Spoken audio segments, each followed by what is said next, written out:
ওকে,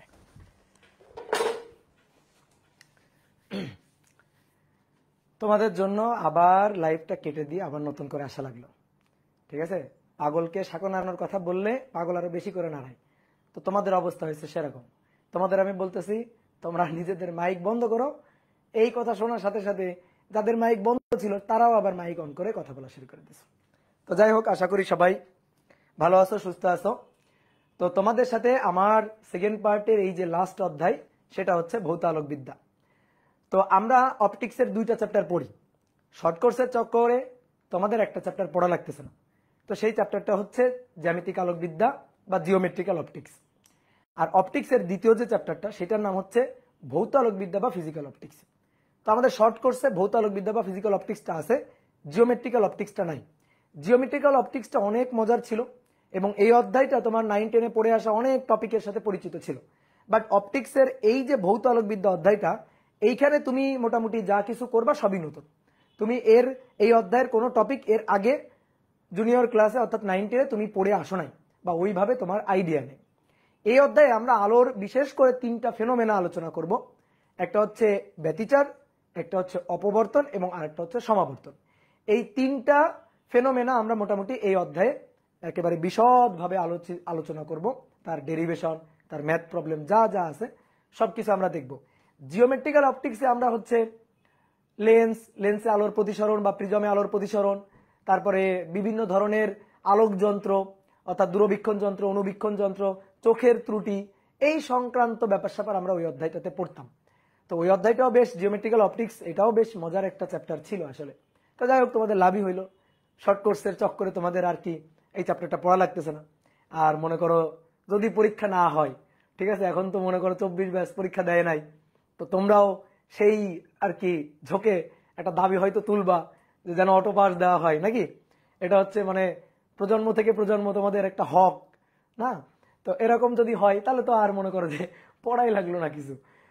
তো যাই হোক, তো চলো আমরা কথা না বাড়াই, আমরা শুরু করে দিই। তোমাদের ভৌত আলোক বিজ্ঞান এই চ্যাপ্টারে তরঙ্গের কিছু কনসেপ্ট একটু জানা লাগবে।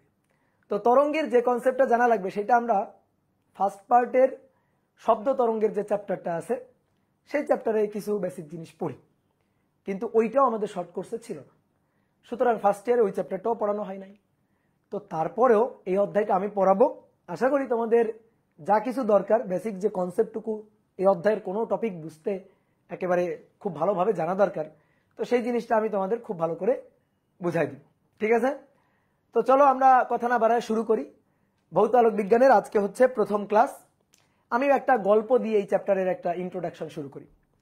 দেখো, আলো কি, আলো বা অপটিক্স, পদার্থবিদ্যায় এই জিনিসটা আসলে কি। তো বিভিন্ন বিজ্ঞানী আলোকে আসলে বিভিন্নভাবে আবিষ্কার করছে এবং তারা আলোর বিভিন্ন তত্ত্ব প্রদান করছে। এর মধ্যে উল্লেখযোগ্য বিজ্ঞানীর নাম হচ্ছে নিউটন, তারপরে আইনস্টাইন, হাইগেন্স, তারপরে ম্যাক্সওয়েল, এরকম বহুত বিজ্ঞানী এই আলোর বিভিন্ন যে তত্ত্ব, এই তত্ত্বের ভিত্তি হিসাবে কাজ করছে। তো তোমাকে আমি একটা গল্প দিয়ে শুরু করি। তোমরা অনেকেই হয়তো এই গল্পটা পড়ছো। সেটা হচ্ছে 6 জন অন্ধলোক এবং একটা হাতি। ঠিক আছে, 6 জন অন্ধলোক এবং একটা হাতি। সাউন্ড কম? সাউন্ড তো অনেক ভালো আছে ভাইয়া, দেখতে পাচ্ছি না ভাইয়া, শুনতে পাচ্ছি না। আজকে সবকিছু ঠিকঠাক আছে। আজকে একেবারে নিউ ওয়াইফাই কানেকশন নিয়ে আমি হাজির হয়েছি। ঠিক আছে, আজকে আশা করি সবকিছু ঠিকঠাক আছে। সাউন্ড প্রবলেম হওয়ার কথা না।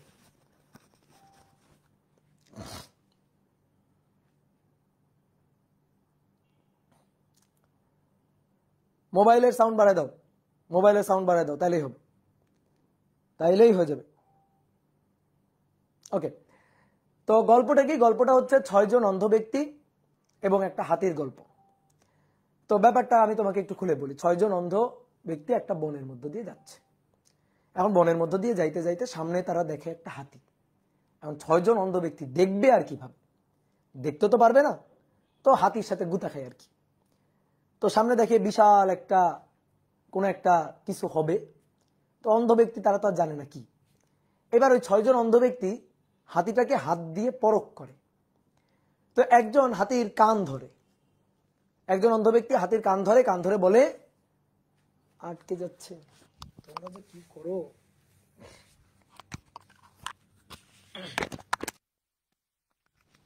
হ্যালো হ্যালো হ্যালো, দেখো এবার ঠিক থাকার কথা। নাও, নতুন নতুন মাইক নিলাম। তো একজন হাতির কান ধরে বলে, এই যে সামনে যে জিনিসটা আছে এটা হচ্ছে কুলার মতো। কুলা, ওই যে গ্রামের দিকে চাল বা ধান ওগুলা ঝাড়ার জন্য যে কুলা ব্যবহার করে, সেরকম কুলার মতো। তারপরে হচ্ছে আরেকজন অন্ধ ব্যক্তি, সে হাতির লেজটা ধরে, সে লেজ ধরে বলে যে এইটা হচ্ছে দড়ির মতো। লেজটা ধরে বলে এটা রশি বা দড়ির মতো। একজন সুর ধরে বলে এটা সাপের মতো। একজন হাতির পা ধরে বলে না, এটা কলা গাছ, এটা কলা গাছের মতো। একজন হাতির পিঠে হাত বোলায়, সে বলে হচ্ছে যে এটা হচ্ছে দেওয়ালের মতো। তারপরে আরেকজন হচ্ছে কি করে, আরেকজন হচ্ছে হাতির দাঁত ধরে বলে যে এইটা হচ্ছে ধারালো বর্ষার মতো। এইভাবে 6 জন অন্ধ ব্যক্তি সামনে হাতিটাকে ডিসক্রাইব করে। এইবার দেখি কারোর সাথে কারোর মত মিলতেছে না। কেউ বলতেছে কুলা, কেউ বলতেছে দেওয়াল, কেউ বলতেছে কলা গাছ, কেউ বলতেছে সাপ, কেউ বলতেছে আবার রশির মতো। এমন কথা হচ্ছে কাঠটা সঠিক। তো এই যে 6 জন অন্ধ ব্যক্তি, তারা বনের মধ্য দিয়ে যাইতে যাইতে সামনে একজন বেশ জ্ঞানী ব্যক্তি তো তার কাছে আসে। তো সেই জ্ঞানী ব্যক্তি তাকে এসে বলে যে আমরা 6 জন অন্ধ ব্যক্তি পথের মধ্যে একটা জন্তু দেখছি বা জন্তু অনুভব করছি। তা আমরা 6 জন বলতেছি 6 রকম কথা, কারোর সাথে কারো মতামত মিলছে না।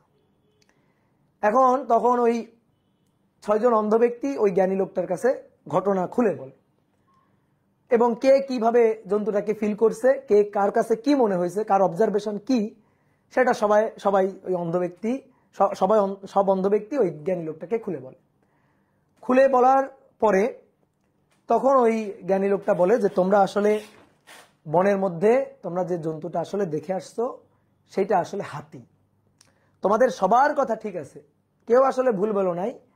হাতির মানে শরীরটা দেখতে হচ্ছে দেওয়ালের মতো, তারপরে সুর দেখতে সাপের মতো, পা কলা গাছের মতো মোটা, দাঁত বর্ষার মতো ধারালো, তারপরে লেজের অগ্রভাগে দড়ির মতো, তারপরে এইভাবে মোটামুটি বলে। এই সব কিছু মিলে আসলে হাতি। তো পদার্থবিদ্যায় আলো অনেকটা এরকম। দেখো এই যে 6 জন অন্ধ ব্যক্তি, কেউ কিন্তু মিথ্যা বলে নাই, সবাই কিন্তু সত্য কথা বলছে। সবার পার্সপেক্টিভে তাদের মতামত কিন্তু ঠিক আছে। তাহলে একজনের সাথে আরেকজনের মতামত মেলে না, এই কারণে তারা মারামারি করতেছিল। তো জ্ঞানী ব্যক্তি এসে যখন বুঝাইলো যে না, 6 জনই সবার পার্সপেক্টিভ থেকে সত্যি কথাই বলছে, 6 জনের কথাই ঠিক আছে। তো বাস্তব জীবনে কিন্তু এরকম ঘটনা ঘটে। আমাদের অনেক সময় ধরো যে আমার মতের সাথে তোমার মত মিলবে না, তোমার মতের সাথে অন্য একজনের মত মিলবে না, তো এর মানে মারামারি করা যাবে না। ঠিক আছে, সবাইকে সবার মত প্রকাশের কি দিতে হবে, স্বাধীনতা দিতে হবে। তো এরকম যে এই 6 জন অন্ধ ব্যক্তি তারা 6 রকম কথা বললো, সবার কথা কিন্তু সত্য এবং সবকিছু মিলে হাতি। পদার্থবিদ্যায় আলো ঠিক সেরকম। আলোকে এক একজন বিজ্ঞানী এক একভাবে আবিষ্কার করছে। প্রথমে আসো নিউটনের কথা বলি। নিউটন বলছে, নিউটন হচ্ছে খুব ট্যালেন্টেড একজন বিজ্ঞানী। দেখবা যে কোনো জায়গায় নিউটনের নামই আসলে প্রথমে আসে। অপটিক্সের ক্ষেত্রেও নিউটনের নামই প্রথমে আসবে। নিউটন বলছে আলো হচ্ছে কণা, কোন আলোকউৎস থেকে কণা বা পার্টিকেল আকারে আলো নির্গত হয়। তো এই কণা তত্ত্ব এর উপর ভিত্তি করে নিউটন সাহেব কিন্তু বিভিন্ন ফেনোমেনার প্রমাণ করে গেছে। কণাতত্ত্বের কথা অনুযায়ী আলো হচ্ছে সরল রেখায় চলে, আলো চলার পথে দিক পরিবর্তন করে না, মানে বাঁকে না, সরল রৈখিকভাবে আলোক রশ্মি নির্গত হয়। অপটিক্যাল যে রে, এই রেগুলা হচ্ছে জিওমেট্রিক্যাল যে রুলস সেটা ফলো করে, অর্থাৎ সরল রৈখিকভাবে আলো গমন করে। তো এইটার উপর আলো সরল রেখায় চলে, এই নীতির উপর দাঁড়িয়ে থেকে আমরা হচ্ছে আলোর কিছু ফেনোমেনা ব্যাখ্যা করতে পারি, যেমন প্রতিফলন, প্রতিসরণ, তারপরে বিচ্ছুরণ, এরকম কিছু আলোর ফেনোমেনা ব্যাখ্যা করতে পারি। তুমি অলরেডি প্রতিসরণ, প্রতিফলন এই জিনিসগুলা 9-10-এ মোটামুটি জেনে আসছো, এই জিনিসগুলা তুমি জানো। তো এগুলো আমরা ব্যাখ্যা করতে পারি। এইবার আসো, আলোর কিছু ঘটনা আছে যে ঘটনাগুলা নিউটনের এই কণাতত্ত্বের, অর্থাৎ আলো যে সরল রেখায় চলে, এটার উপর দাঁড়িয়ে থেকে দেওয়া যায় না। প্রমাণ করা যায় না। কি সেই ঘটনাগুলো? অপবর্তন, ব্যতিচার, সমাবর্তন, এই ঘটনাগুলো ব্যাখ্যা করা যায় না। তারপরে ফটোতড়িৎ ক্রিয়া, এগুলা ব্যাখ্যা করা যায় না। আলো চলার পথে বেঁকে যায়। আলো সরু চির বা প্রতিবন্ধকের, সরু চির বা প্রতিবন্ধক, চির মানে ছিদ্র, তোর সরু চির বা প্রতিবন্ধকের মধ্য দিয়ে নির্গত হওয়ার সময় বা ধার ঘেঁষে নির্গত হওয়ার সময় আলো বেঁকে যায়। আর এই বেঁকে যাওয়ার এই ঘটনাটার নাম হচ্ছে অপবর্তন। তো এরকম আলোর যে কিছু ফেনোমেনা, এগুলা আলো সরল রেখায় চলে, এই জিওমেট্রিক্যাল অপটিক্সের নীতি বা রুলস দিয়ে আর প্রমাণ করা যায় না। তো তখন বিজ্ঞানী হাইগেন্স সে নিয়ে আসলে আলো তরঙ্গ তত্ত্ব। আলো তরঙ্গ, আর তরঙ্গ, আলো এইভাবে তরঙ্গ আকারে নির্গত হয় কোন উৎস থেকে। আলো যদি এভাবে তরঙ্গ আকারে নির্গত হয় তাহলে তো আলো বেঁকে যেতে পারবে। এবং আলোর এই তরঙ্গ তত্ত্বের উপর ভিত্তি করে আমরা অপবর্তন, ব্যতিচার, সমাবর্তন এগুলার আমরা ব্যাখ্যা করতে পারি। তো হাইগেন্সের নীতি দিয়ে তখন আমরা, হাইগেন্সের প্রিন্সিপাল দিয়ে তখন আমরা এই জিনিসগুলা ব্যাখ্যা করতে পারি। তাহলে কি হইলো? আলো হচ্ছে তরঙ্গ, আলো কণা, তারপরে আলো কি হইলো? তরঙ্গ। কণা তত্ত্বের সাহায্যে যে ঘটনাগুলো আমরা ব্যাখ্যা দিচ্ছিলাম, ওই যে প্রতিফলন, প্রতিসরণ, ওগুলাও কিন্তু আমরা হাইগেন্সের তরঙ্গ তত্ত্ব দিয়েও দিতে পারি। তাহলে কি হইলো? আলো হচ্ছে তরঙ্গ। এইবার শোনো, আরো কিছু আলোর ফেনোমেনা আছে। এই ফেনোমেনাগুলার ব্যাখ্যা আবার এই আলোর তরঙ্গ তত্ত্ব দিয়ে দেওয়া গেল না। যেমন হচ্ছে ধরো ফটোতড়িৎ ক্রিয়া। ফটোতড়িৎ ক্রিয়া কি? কোন ধাতব পাতে যখন আলো এসে পড়ে, উচ্চ ভেদন ক্ষমতা সম্পন্ন আলো, যে এসে আলো রশ্মি ফেললে হবে না, উচ্চ ভেদন ক্ষমতা সম্পন্ন আলোক রশ্মি এসে ফেলা হবে, তখন ওই ধাতব পাত থেকে ইলেকট্রন নির্গত হবে। এই ব্যাপারটাকে বলা হয় ফটোতড়িৎ ক্রিয়া। আইনস্টাইন এই যে 1905 সালে ফটোতড়িৎ ক্রিয়া আবিষ্কারের জন্য কিন্তু নোবেল প্রাইজ পাইছে। তো এই যে ফটোতড়িৎ ক্রিয়া, এইটা ব্যাখ্যা কিন্তু এই তরঙ্গ তত্ত্ব দিয়ে আবার করা যায় না। আরেকটা জিনিস, তরঙ্গ তত্ত্বের আরেকটা সমস্যা হচ্ছে যে তরঙ্গ সঞ্চালনের জন্য তো মাধ্যমের দরকার হয়। তো তখন হাইগেন্সকে বলা হইলো, ভাই তাহলে আলো সঞ্চালনের জন্য কোন মাধ্যম? এই যে সূর্য থেকে পৃথিবীতে আলো আসতেছে, মাঝখানে কি মাধ্যম আছে? তো তখন বিজ্ঞানীরা এই ধারণা আর কি গ্রহণ করে নিছিল যে পুরো মহাবিশ্ব ইথার নামক একটা কাল্পনিক মাধ্যমের মধ্যে ডুবে আছে। সূর্য থেকে আলোক রশ্মি যখন পৃথিবীতে আসে তখন কিসের মাধ্যমে আসে? মাধ্যমটা কি? মাধ্যম হচ্ছে ইথার। কারণ আলো তো মাধ্যম ছাড়া, মানে তরঙ্গ, এটা তো মাধ্যম ছাড়া সঞ্চালিত হতে পারবে না। পানিতে তুমি ঢিল ছুঁড়লে তরঙ্গ তৈরি হয়, তো পানিতে যদি ঢিল ছুঁড়লে তরঙ্গ তৈরি হয়, এই যে স্থিতিস্থাপক জড় মাধ্যম, পানি মাধ্যম।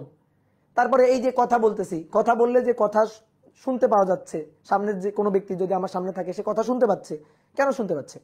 কারণ এই যে মাঝখানে বাতাস আছে, এই বাতাস মাধ্যমের মধ্য দিয়েই কিন্তু শব্দ তরঙ্গ সঞ্চালিত হচ্ছে। তো মানে তরঙ্গ সঞ্চালনের জন্য মাধ্যমের দরকার হয়। তো সেই মাধ্যমটা কি? আলো সঞ্চালনের জন্য মাধ্যমটা কি? মাধ্যমটা হচ্ছে ইথার।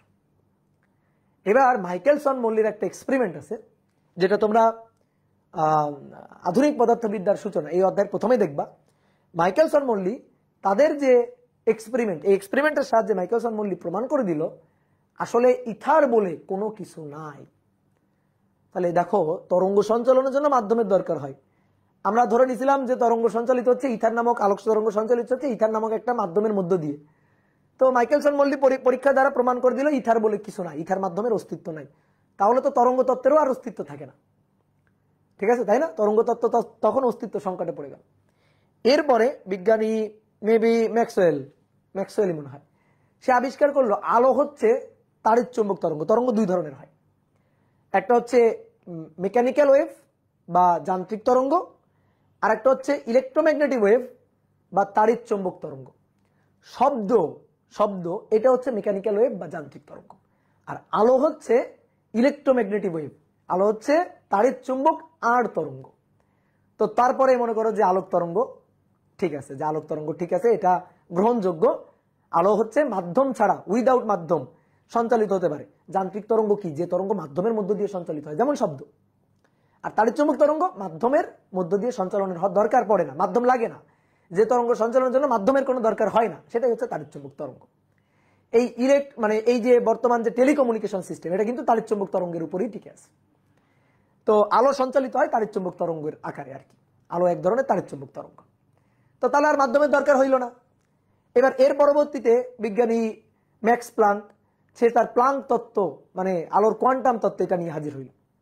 ঠিক আছে, যে বলা হইল যে আলো কোনো উৎস থেকে যখন আলো নির্গত হয় তখন আলো তরঙ্গও না আবার কণাও না। তাহলে আলো কি? আলো শক্তি গুচ্ছ বা প্যাকেট আকারে নির্গত হয়। ঠিক আছে, ছিন্নায়িত বা বিচ্ছিন্ন শক্তি গুচ্ছ বা প্যাকেট আকারে নির্গত হয়। কোন উৎস থেকে আলোক তরঙ্গ নিরবিচ্ছিন্ন তরঙ্গ অথবা নিরবিচ্ছিন্ন মনে করো রে কণা আকারে নির্গত হয় না। তাহলে কি আকারে নির্গত হয়? ছিন্নায়িত বা বিচ্ছিন্ন শক্তি গুচ্ছ বা প্যাকেট আকারে নির্গত হয়। এটা আমরা মডার্ন ফিজিক্স চ্যাপ্টারে পড়বো আর কি। তো এইটা হচ্ছে আলোর কোয়ান্টাম তত্ত্ব। এর মাঝে মনে করো যে আলোর আর একটা তত্ত্ব ছিল যে আলো আসলে তরঙ্গও হয়, আলো আসলে কণাও হয়।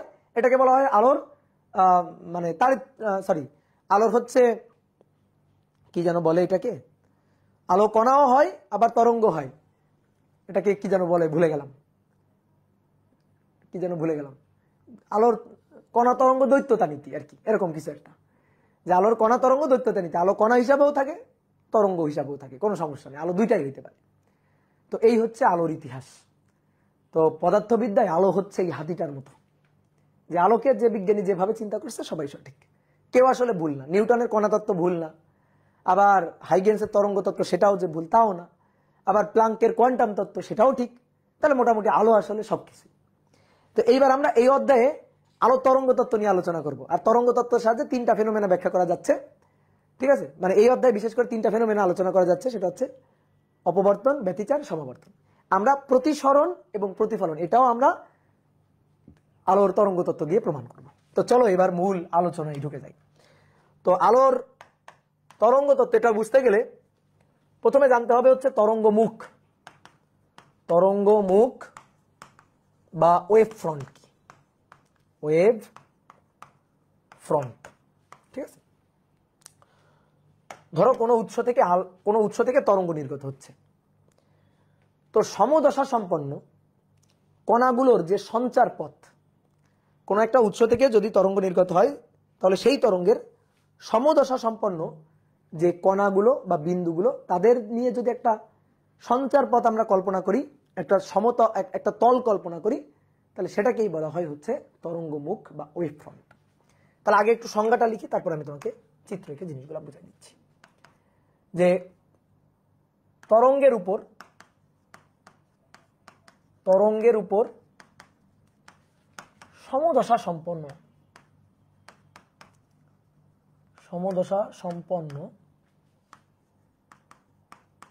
কণাগুলোর সঞ্চার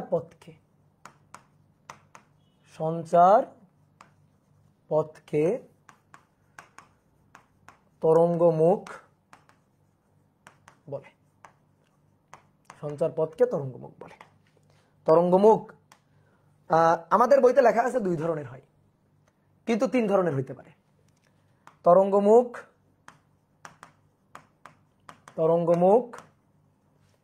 3 ধরনের হয় আর কি, আমরা মূলটাই লিখি আর কি।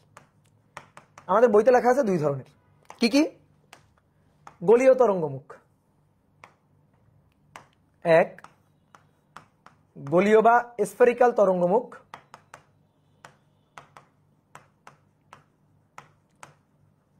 চোঙ বা সিলিন্ডার আকৃতির তরঙ্গমুখ, চোঙাকৃতি তরঙ্গমুখ, এবং লাস্ট ওয়ান হচ্ছে সমতল তরঙ্গমুখ।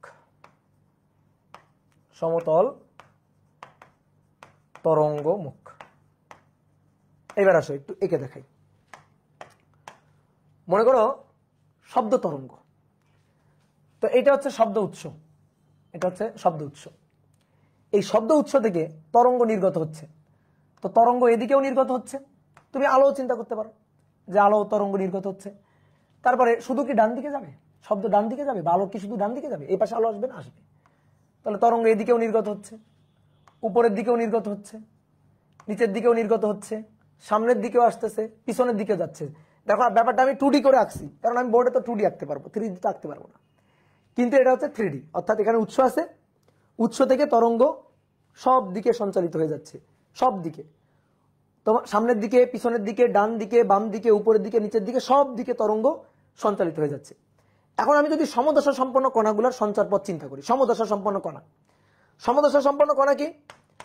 যেমন মনে করো, দেখো এই যে একটা কণা, এই যে চূড়ার উপর একটা বিন্দু, এরপরে যদি এখানে আরেকটা তরঙ্গ ধরো, এই যে এই আরেকটা তরঙ্গ, এই যে চূড়ার উপর একটা বিন্দু, এই দেখো এই যে চূড়ার উপর একটা বিন্দু, তাহলে এই যে বিন্দুটা এর সমদশা সম্পন্ন একটা কণা এটা, তারপরে এর সমদশা সম্পন্ন আরেকটা কণা এখানে আছে, সমদশা সম্পন্ন আরেকটা কণা এখানে আছে। এইভাবে এই তরঙ্গের উপর যদি এরকম সমদশা সম্পন্ন কণাগুলা নিয়ে একটা সঞ্চার পথ আমি কল্পনা করি, তাহলে এটা হচ্ছে তরঙ্গমুখ। এই তরঙ্গমুখটা কিন্তু গলীয়। অনেকে বলতে ভাই বৃত্তাকার তো, পানিতে ঢিল ছুড়লে, পানিতে যদি ঢিল ছুড়ো ঢেউ তৈরি হয় না? তো এই ঢেউগুলা কেমন? পানিতে পানিতে ঢিল ছুড়লে এরকম ভাবে ঢেউ তৈরি হয় না? এরকম ভাবে ঢেউ তৈরি হয় না? এই যে ঢেউগুলা এইভাবে যায় সামনের দিকে। তাহলে দেখো এই যে চূড়ার উপর, এই যে ঢেউয়ের যে চূড়াগুলা, এই চূড়াগুলার উপর এই যে বিন্দুগুলা, এই বিন্দুগুলা নিয়ে যদি এরকম একটা তল কল্পনা করা হয়, তাহলে এইটা হচ্ছে একটা তরঙ্গমুখ। সমদশা সম্পন্ন কণাগুলার সঞ্চার পথকে তরঙ্গমুখ বলে। এখন পানিতে ঢিল ছুড়লে যে তরঙ্গমুখটা তৈরি হইতেছে সেটা কিন্তু 2D নট 3D, ঠিক আছে? সেটা হচ্ছে 2D একটা তলে, কিন্তু শব্দ তো সব দিকে সঞ্চালিত হচ্ছে 3D আকারে। আলো এটাও কিন্তু সব দিকে সঞ্চালিত হচ্ছে। তাহলে আলোক তরঙ্গ, শব্দ তরঙ্গ, এর ক্ষেত্রে যদি তুমি উৎস থেকে সমদশা সম্পন্ন কণাগুলা নিয়ে বিভিন্ন দিকে সমদশা সম্পন্ন যে কণাগুলো আছে এগুলা নিয়ে যদি একটা সঞ্চার পথ কল্পনা করো, তাহলে সেটা একটা গলীয় তরঙ্গমুখ তৈরি করবে। ঠিক আছে? তাহলে এটা হচ্ছে গলীয় তরঙ্গমুখ, এটা হচ্ছে গলীয় তরঙ্গমুখ, গলীয় তরঙ্গমুখ। ওকে, দেখো আমি আরেকটু ক্লিয়ার করে এঁকে দেখাই। এক, গলীয় তরঙ্গমুখ বা স্ফেরিক্যাল ওয়েভ ফ্রন্ট।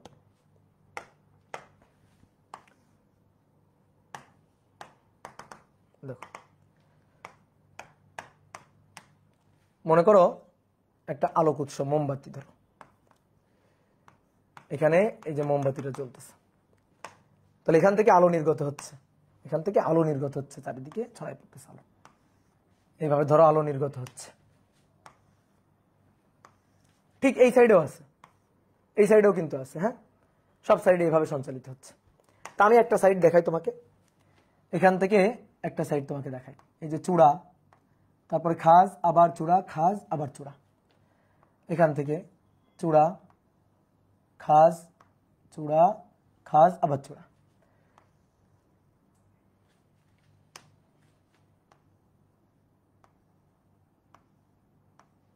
এইভাবে সঞ্চালিত হচ্ছে। তাহলে দেখো দেখো এই যে বিন্দুটা চূড়ার উপর, এই বিন্দুটা চূড়ার উপর, এই বিন্দুটা চূড়ার উপর, এই বিন্দুটা চূড়ার উপর, সমদশা সম্পন্ন কণাগুলা নিয়ে এই যে সঞ্চার পথটা, এটা হচ্ছে একটা তরঙ্গমুখ, ওয়েভ ফ্রন্ট। আবার এই বিন্দুটা, এই বিন্দুটা, এই বিন্দুটা, এই বিন্দুটা, এটা হচ্ছে পরবর্তী চূড়ার উপর অবস্থিত সমদশা সম্পন্ন কণা। এদের নিয়ে যে তলটা কল্পনা করা যায়, এরকম যে তলটা, সেটা হচ্ছে আরো একটা তরঙ্গমুখ। এইভাবে এই আর একটা তরঙ্গমুখ। খাদের উপর বিন্দুগুলো নিয়েও কিন্তু হতে পারে। ধরো এই একটা বিন্দু, এই একটা বিন্দু, এই একটা বিন্দু, এগুলো সব সমদশা সম্পন্ন কণা। তাহলে এগুলা নিয়ে যদি এরকম একটা সঞ্চার পথ কল্পনা করা যায়, তাহলে এটাও কিন্তু একটা তরঙ্গমুখ। তাহলে এটাই হচ্ছে গলীয় তরঙ্গমুখ। এখন অনেকে বলতে পারো, ভালো করে শুনবা কথাটা, অনেকে বলতে ভাই এই কণাটা আর এই কণাটা, এটাও চূড়ার উপর, এটাও চূড়ার উপর, তাহলে এই দুইটা সমদশা সম্পন্ন কণা। উত্তর হচ্ছে না, এই দুইটা সমদশা সম্পন্ন কণা না। দেখো উৎস থেকে খেয়াল করো, এটা হচ্ছে উৎস, এই উৎস থেকে এই পয়েন্ট আলো যে দূরত্ব অতিক্রম করে গেছে, এই পয়েন্টও কিন্তু সেই দূরত্ব অতিক্রম করে গেছে, এই পয়েন্টও সেই দূরত্ব, এই পয়েন্টও সেই দূরত্ব অতিক্রম করে গেছে। তাহলে এই যে ওয়েভ ফ্রন্টটা আছে, এই ওয়েভ ফ্রন্টে আসতে আলো সময় লাগছে ধরো T1, তাহলে দূরত্ব C1, এই C1 ইকুয়াল টু বা দূরত্ব S1, এটা ইকুয়াল টু আলোর বেগ, ধরো আলোর বেগ হচ্ছে c, তাহলে CT1, তাহলে এই কণাটার সরণ S ইকুয়াল টু CT1, এরও S ইকুয়াল টু CT1, এরও তাই। কিন্তু ভাই এইখান থেকে তুমি যদি এইখানে চিন্তা করো, ধরো এখান থেকে এইখানে, এই কণার দূরত্ব কিন্তু সেম না, ওই কণাটার দূরত্ব হচ্ছে S2, C, এখানে যখন আসবে তখন T2 সময় আসছে, তাহলে T2। তাহলে এই দুইটা সমদশা সম্পন্ন কণা কিন্তু না, এই বিন্দু আর এই বিন্দু সমদশা সম্পন্ন কণা না, এই বিন্দু আর এই বিন্দু সমদশা সম্পন্ন কণা না। কারণ এই যে তরঙ্গমুখটা, এই তরঙ্গমুখটা গঠিত হয়েছে T1 সময়, তার কিছুক্ষণ পরে T2, তার কিছুক্ষণ পরে T3, এইভাবে পরবর্তী তরঙ্গমুখগুলা তৈরি হয়েছে। কি কথা বুঝছো? তাহলে তরঙ্গমুখের ব্যাপারটা বুঝলাম, এটা হচ্ছে গলীয় তরঙ্গমুখ। তারপরে ধরো 2 নম্বর, সমতল তরঙ্গমুখ। সমতল তরঙ্গমুখ, টর্চ লাইট টর্চ লাইট থেকে আলো ছড়ে দিছো, দেখো মোমবাতির যে আলো, মোমবাতির যে আলো, এই যে এটা কিন্তু গোলীয় তরঙ্গমুখ তৈরি করে, কারণ এই যে মোমবাতির আলো থেকে আলো চারিদিকে ছড়াই পড়তেছে, একটা স্ফিয়ার হিসাবে, গোলক হিসাবে কিন্তু আলো নির্গত হয়ে ছড়াই পড়তেছে। কিন্তু টর্চ লাইটের আলো, ধরো তুমি টর্চ লাইট থেকে আলো ছড়ে দিছো, এই মনে করো একটা টর্চ লাইট, এই টর্চ লাইটটা থেকে আলোটা ছড়া হয়েছে, এখান থেকে আলো সোজা এদিকে চলে যাচ্ছে এভাবে প্যারালাল, অর্থাৎ কোনো উৎস থেকে সহজ কথা, কোনো উৎস থেকে প্যারালাল আলোক রশ্মি নির্গত হচ্ছে। তাহলে এখান থেকে এইভাবে আলোক রশ্মি যদি নির্গত হয়, আলো নির্গত হয়, তাহলে এই আলো যে তরঙ্গমুখটা তৈরি করবে সেটা হচ্ছে সমতল তরঙ্গমুখ। কিভাবে? আসো আমি আলোক তরঙ্গ আঁকি, ধরো আলো তরঙ্গ আকারে নির্গত হচ্ছে এখানে, এই যে আলো তরঙ্গ আকারে এভাবে নির্গত হচ্ছে, এই উৎসের জন্য এটা, এর জন্য এটা, এর জন্য এটা, এই বসাই দিলাম। এইবার তুমি দেখো এই কণাটার সমদশা সম্পন্ন কণা এটা, সমদশা সম্পন্ন কণা এটা। তাহলে এটা নিয়ে যদি একটা তরঙ্গমুখ কল্পনা করা যায়, এই যে এটা নিয়ে যদি একটা তরঙ্গমুখ কল্পনা করা যায়, একটা তরঙ্গমুখ মানে তল, এখানে যদি একটা তল কল্পনা করি, তাহলে সেটা হবে একটা সমতল তরঙ্গমুখ। কেন সমতল বলা হচ্ছে? এই যে মনে করো, এই যে দেখো এটা সমতল, এইটা আমি এখানে রাখতেছি, এই যে আলো ছুড়ে দিছি, আলো নির্গত হচ্ছে, তাহলে এই যে তলটা আছে, এই তলে যতগুলো কণা আছে, এই তলে যতগুলো বিন্দু আছে, এই তরঙ্গ স্থিত যতগুলো বিন্দু, সবাই সমদশা সম্পন্ন কণা, তাহলে এদের নিয়ে যে তলটা গঠিত হচ্ছে সেটাই হচ্ছে সমতল তরঙ্গমুখ। আমি যদি একটু 3D শেপ দিয়ে আঁকার চেষ্টা করি তাহলে ব্যাপারটা এরকম, 3D শেপ দিয়ে যদি আঁকার চেষ্টা করি তাহলে ব্যাপারটা এরকম, যে এই একটা তল, এটা হচ্ছে সমতল তরঙ্গমুখ। ঠিক একইভাবে ধরো এই বিন্দু, এই বিন্দু আর এই বিন্দু, এদের দিয়ে যদি একটা তল কল্পনা করা হয় তাহলে এইটা আর একটা তরঙ্গমুখ তৈরি করবে, তাহলে এইটা হচ্ছে আর একটা তরঙ্গমুখ, এটা হচ্ছে আর একটা তরঙ্গমুখ। তাহলে এগুলা কেমন তরঙ্গমুখ? সমতল, ঠিক আছে, সমতল তরঙ্গমুখ, plane wave front, plane wave front. আর আরেকটা আছে, এইটা আমাদের বইতে ওইভাবে আলোচনা করা নাই, 3 নম্বর, সেটা হচ্ছে চোঙাকৃতির তরঙ্গমুখ, সিলিন্ডার শেপের।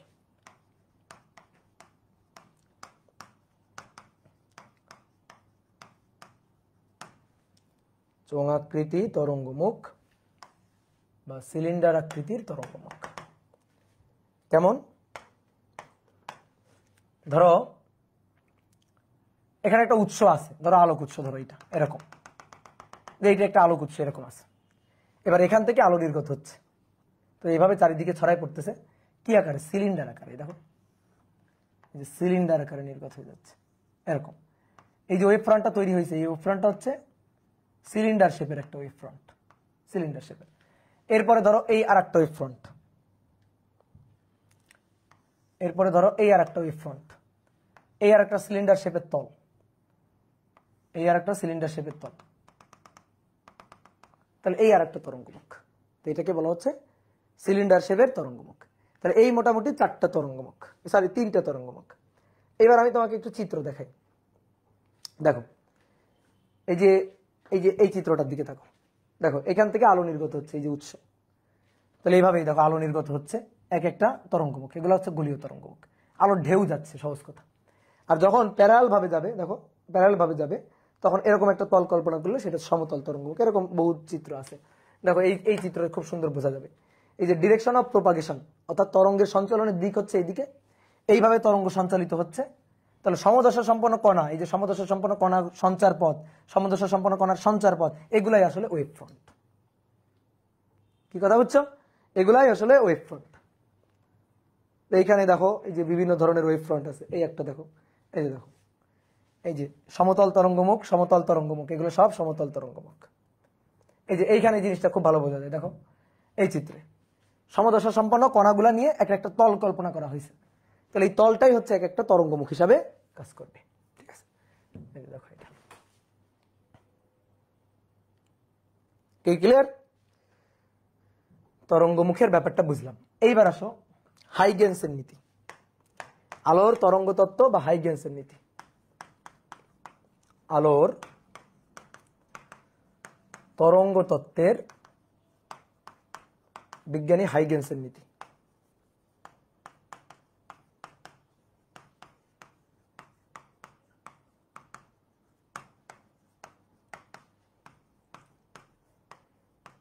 তো দেখো হাইগেন্স প্রিন্সিপাল কি বলতেছে। হাইগেন্স বলতেছে, আমি প্রথমে একটু বাংলা বিবৃতিটা বলি।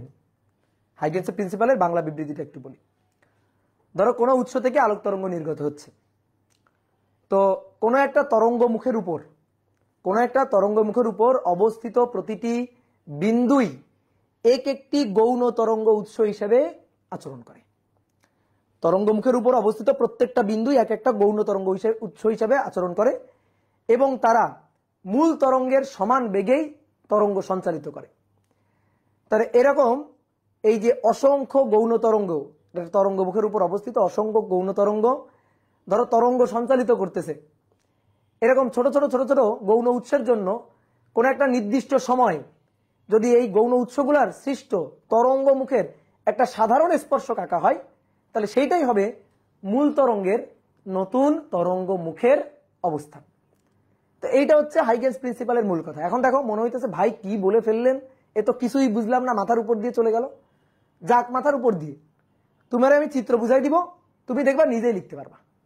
চিত্র বুঝাই দিলে তুমি নিজেই লিখতে পারবা, তোমার মানে তুমি নিজে বুঝে বুঝে লিখতে পারবা, তোমার বই থেকে মুখস্থ করার দরকার পড়বে না। তাহলে এবার শোনো, এটা হচ্ছে একটা সোর্স, মূল সোর্স, এটাকে বলা হয় প্রাইমারি সোর্স। ধরো একটা primary optical source, primary source, ঠিক আছে। এবার এই উৎস থেকে আলোক তরঙ্গ নির্গত হচ্ছে, তাহলে এই উৎস থেকে আলোক তরঙ্গ নির্গত হলো কোন একটা নির্দিষ্ট সময়ের, এই হচ্ছে একটা তরঙ্গ মুখ। তো এটা মনে করো T1 সময়ের তরঙ্গ মুখ। তাহলে এই তরঙ্গ মুখের উপর অবস্থিত এই একটা কণা, এই একটা কণা, এই একটা কণা, এগুলো সব কেমন কণা? সমদশা সম্পন্ন কণা। এই কণাগুলা সবাই সমদশা সম্পন্ন কণা। এই যে এটা হচ্ছে সমদশা সম্পন্ন কণা। এবার এই যে কণাগুলা তরঙ্গ মুখের উপর অবস্থিত, এই যে কণাগুলা, এই কণাগুলা সেকেন্ডারি সোর্স, গৌণ উৎস, বাংলায় বললে গৌণ উৎস বা সেকেন্ডারি সোর্স হিসেবে আচরণ করে। এটা প্রাইমারি সোর্স, মূল উৎস, ঠিক আছে। এটা হচ্ছে আমাদের মূল উৎস বা মাতৃ সোর্স। এখন এই তরঙ্গ মুখের উপর অবস্থিত T1 সময়ের তরঙ্গ মুখ, এটা এই তরঙ্গ মুখের উপর অবস্থিত এই যে প্রত্যেকটা কণা, এই প্রত্যেকটা কণায় এক একটা গৌণ তরঙ্গ উৎস হিসেবে কাজ করে, ঠিক আছে। প্রত্যেকটা কণায় এক একটা গৌণ তরঙ্গ উৎস হিসেবে কাজ করে এবং তারা মূল তরঙ্গের সমান বেগেই সামনের দিকে তরঙ্গ সঞ্চালন করে। তাহলে এইটা একটা উৎস হলে সে তরঙ্গ সঞ্চালন করবে, এই যে এই একটা উৎস হলে সেও আবার তরঙ্গ সঞ্চালন করবে, এই একটা উৎস হলে সেও আবার তরঙ্গ সঞ্চালন করবে। এইভাবে তুমি কাটা কম্পাস দিয়ে এদের তরঙ্গ আঁকবা, তরঙ্গ মুখ আঁকবা। তাহলে কোন একটা নির্দিষ্ট সময় দেখো সবার তুমি তরঙ্গ মুখ আঁকতেছো, এই যে সবার তরঙ্গ মুখ আঁকতেছো। এটা কত সময়ের? ধরো এটা T2 সময়ের আঁকলা, সবগুলা গৌণ উৎসের জন্য তাদের সৃষ্ট তরঙ্গ মুখ তুমি আঁকলা কত সময়? T2 সময়। কি কথা বুঝলা? কিভাবে আঁকতে হয়, কিভাবে আঁকতে হয়? এই যে তরঙ্গ মুখটা, এই তরঙ্গ মুখ এখান থেকে ধরো এই যে দূরত্বটা গেছে, এখান থেকে ধরো এই যে দূরত্বটা গেছে, এই দূরত্বটা ধরো S1 হচ্ছে CT1, ঠিক আছে। তারপরে এইখান থেকে এই দূরত্ব, এখান থেকে এই দূরত্ব, এখান থেকে এই দূরত্ব, এই সব দূরত্বগুলো কি সেম দূরত্ব, সেম। তাহলে এইভাবে নতুন তরঙ্গ মুখ আমি আঁকলাম। এখন আমি মূল উৎসের, এই মূল উৎস তারই T2 সময়ের তরঙ্গ মুখ চাই। তাহলে কি করব? এই যে গৌণ উৎসগুলো আছে তাদের T2 সময়ের এই যে সৃষ্ট যে তরঙ্গ মুখগুলো, তাদের একটা সাধারণ স্পর্শক আঁকবো, একটা সাধারণ স্পর্শক টানবা। এই যে সাধারণ স্পর্শক টানলে এই স্পর্শকটাই হবে ওই সময়ের অর্থাৎ T2 সময়ের মূল তরঙ্গের নতুন তরঙ্গ মুখের অবস্থান। এরপরে যদি আমার আবার তরঙ্গ মুখ আঁকতে হয়, ধরো আমি মূল তরঙ্গের T3 সময়ের তরঙ্গ মুখ আঁকবো। তাহলে কিভাবে আঁকবো? এই যে তরঙ্গ মুখটা আমি পাইলাম, এর উপর অবস্থিত এই যে কণাগুলা, এই কণাগুলা এক একটা গৌণ উৎস হিসেবে কাজ করবে, ঠিক আছে। এর উপর অবস্থিত এই যে কণাগুলা, প্রত্যেকটা কণা এক একটা গৌণ উৎস হিসেবে কাজ করবে। তাহলে তারাও আবার তরঙ্গ ইমিট করবে, এইভাবে তারাও মনে করো তরঙ্গ ইমিট করলো। কত সময়? ধরো এটা T3 সময়ের।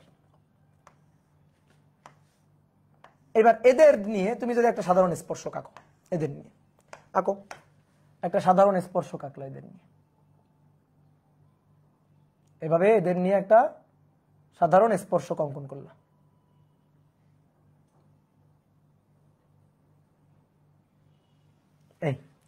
এই যে সাধারণ স্পর্শকটা, সেটাই হচ্ছে T3 সময়ের নতুন তরঙ্গমুখের অবস্থান। এটাই হচ্ছে হাইগেন্সের প্রিন্সিপাল বা হাইগেন্সের নীতি। আরো সুন্দর করে আমরা বুঝতেছি, আগে একটু বাংলা বিবৃতিটা লিখি, তাহলে ধাপে ধাপে লিখি কি করলাম সেটাই লিখবো খালি। তাহলে কি বলা হচ্ছে? কোন তরঙ্গমুখের উপর অবস্থিত, এই যে একটা তরঙ্গমুখ, তাহলে কোন তরঙ্গমুখের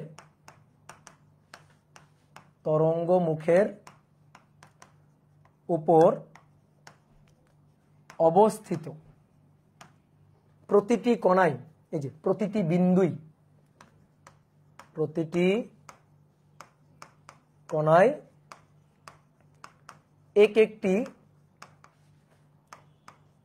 একটি গৌণ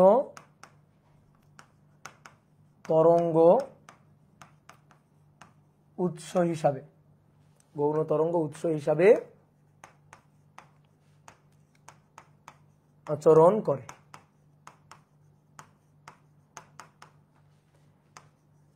এরা এই উৎসগুলো, এই গৌণ উৎসগুলো মূল তরঙ্গের সমান বেগে, মূল তরঙ্গের তরঙ্গ বেগ c, আলোর বেগ c, তাহলে এই গৌণ উৎসগুলো মূল তরঙ্গের সমান বেগে সামনের দিকে তরঙ্গ সঞ্চালন করে, সামনের দিকে তরঙ্গ সঞ্চালন করে। ওকে, কোন নির্দিষ্ট মুহূর্তে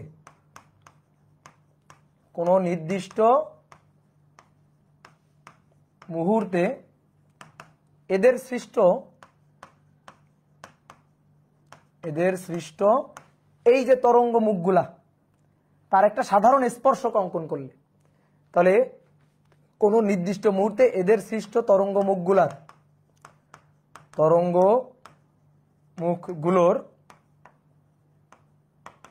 মুখগুলোর একটি সাধারণ স্পর্শক, এই যে স্পর্শকটা এনে দিছি, সাধারণ স্পর্শক অঙ্কন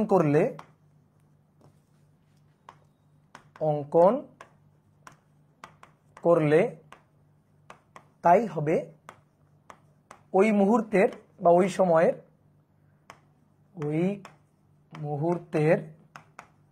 বা ওই সময়ের নতুন তরঙ্গমুখের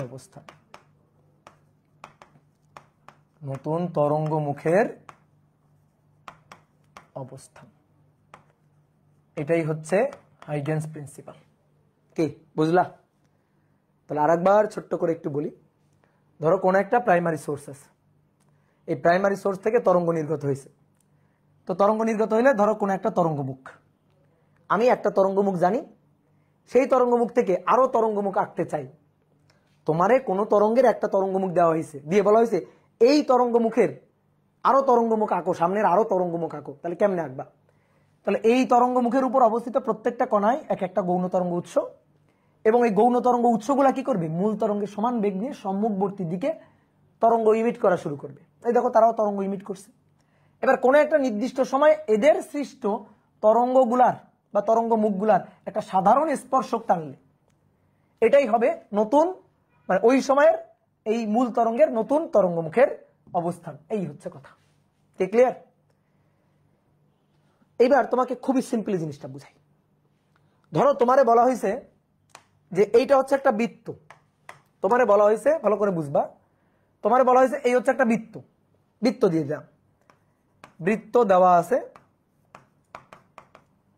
এই বৃত্তের সমকেন্দ্রিক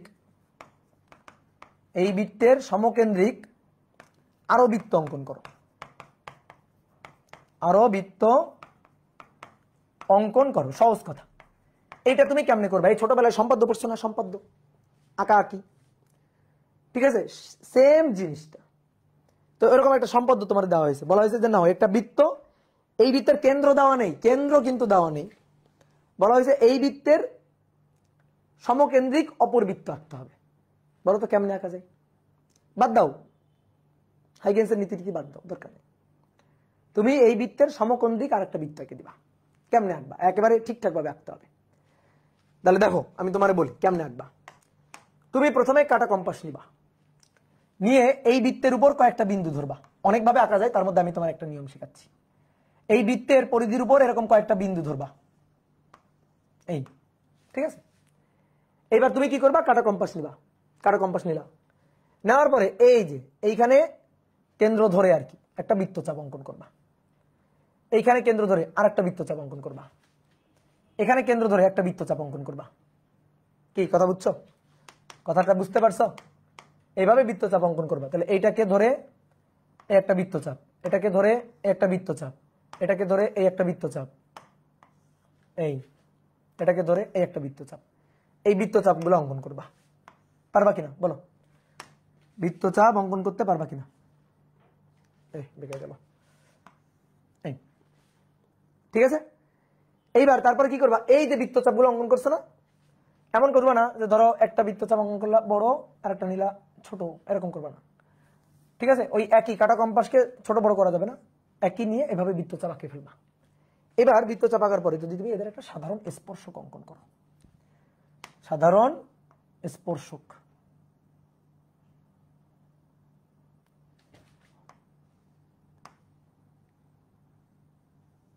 এই যে একটা সাধারণ স্পর্শক অঙ্কন করলা, এই স্পর্শকটা এদিক থেকে এভাবে ঘুরে আসবে, ঠিক আছে। যদি এ পাশে আঁকা হয় তাহলে এদিক থেকেও এরকম ডট ডট ডট ডট ঘুরে আসবে এভাবে।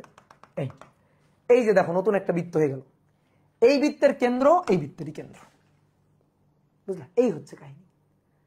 এখন আমি যদি তোমাকে বলি নাও এরপরে আরো একটা বৃত্ত আঁকো, তাহলে কি করবা? তাহলে তুমি এর উপর ধরো কয়েকটা বিন্দু নিলা, এর উপর কয়েকটা বিন্দু নিলা,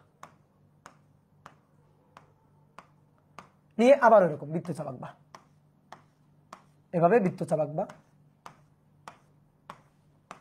তারপরে এদের যদি একটা সাধারণ স্পর্শক আঁকো, তাহলে এইটা হবে সমকেন্দ্রিক অপর আর একটা বৃত্ত।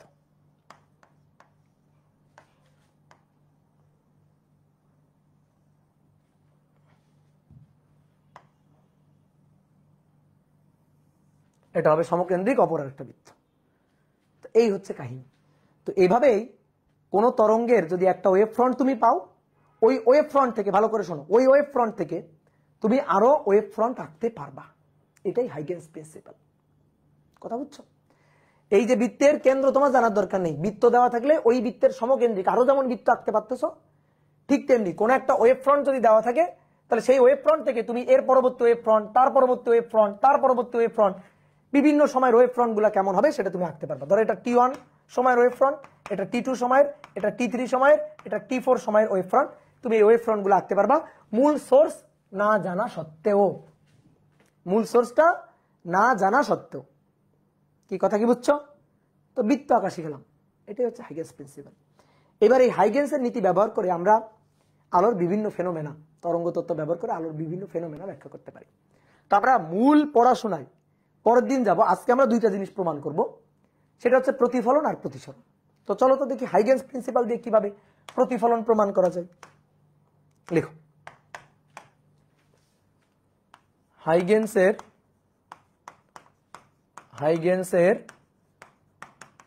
নীতির সাহায্যে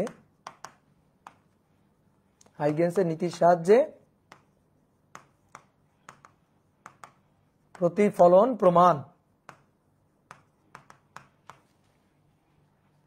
হাইগেন্সের নীতির সাহায্যে প্রতিফলন প্রমাণ। এই কার থেকে সাউন্ড আসতেছে, ফিস ফিস ফিস ফিস সাউন্ড আসতেছে, বন্ধ করে দাও, বন্ধ করে দাও, বন্ধ করে দাও।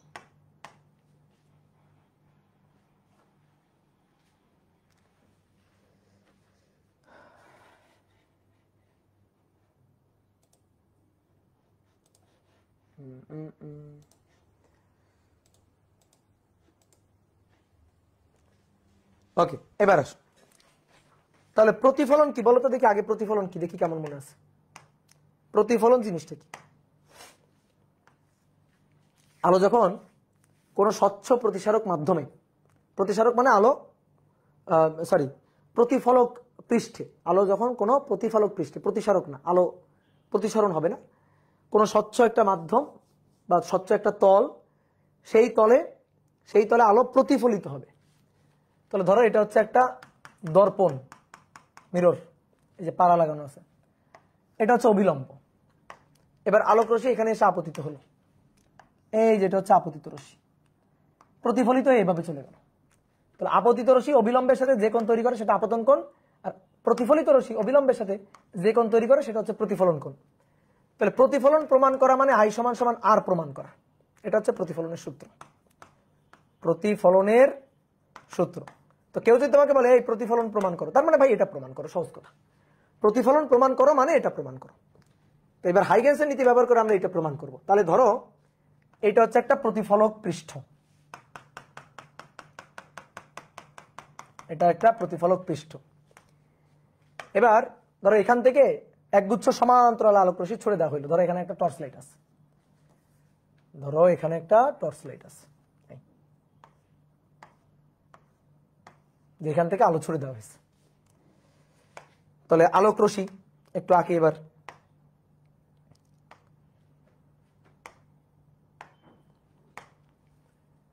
এখান থেকে এই যে একটা আলোক রশ্মি আসতেছে, একটা আলোক রশ্মি এখানে আসলো, এই পয়েন্টে এসে প্রতিফলিত হবে।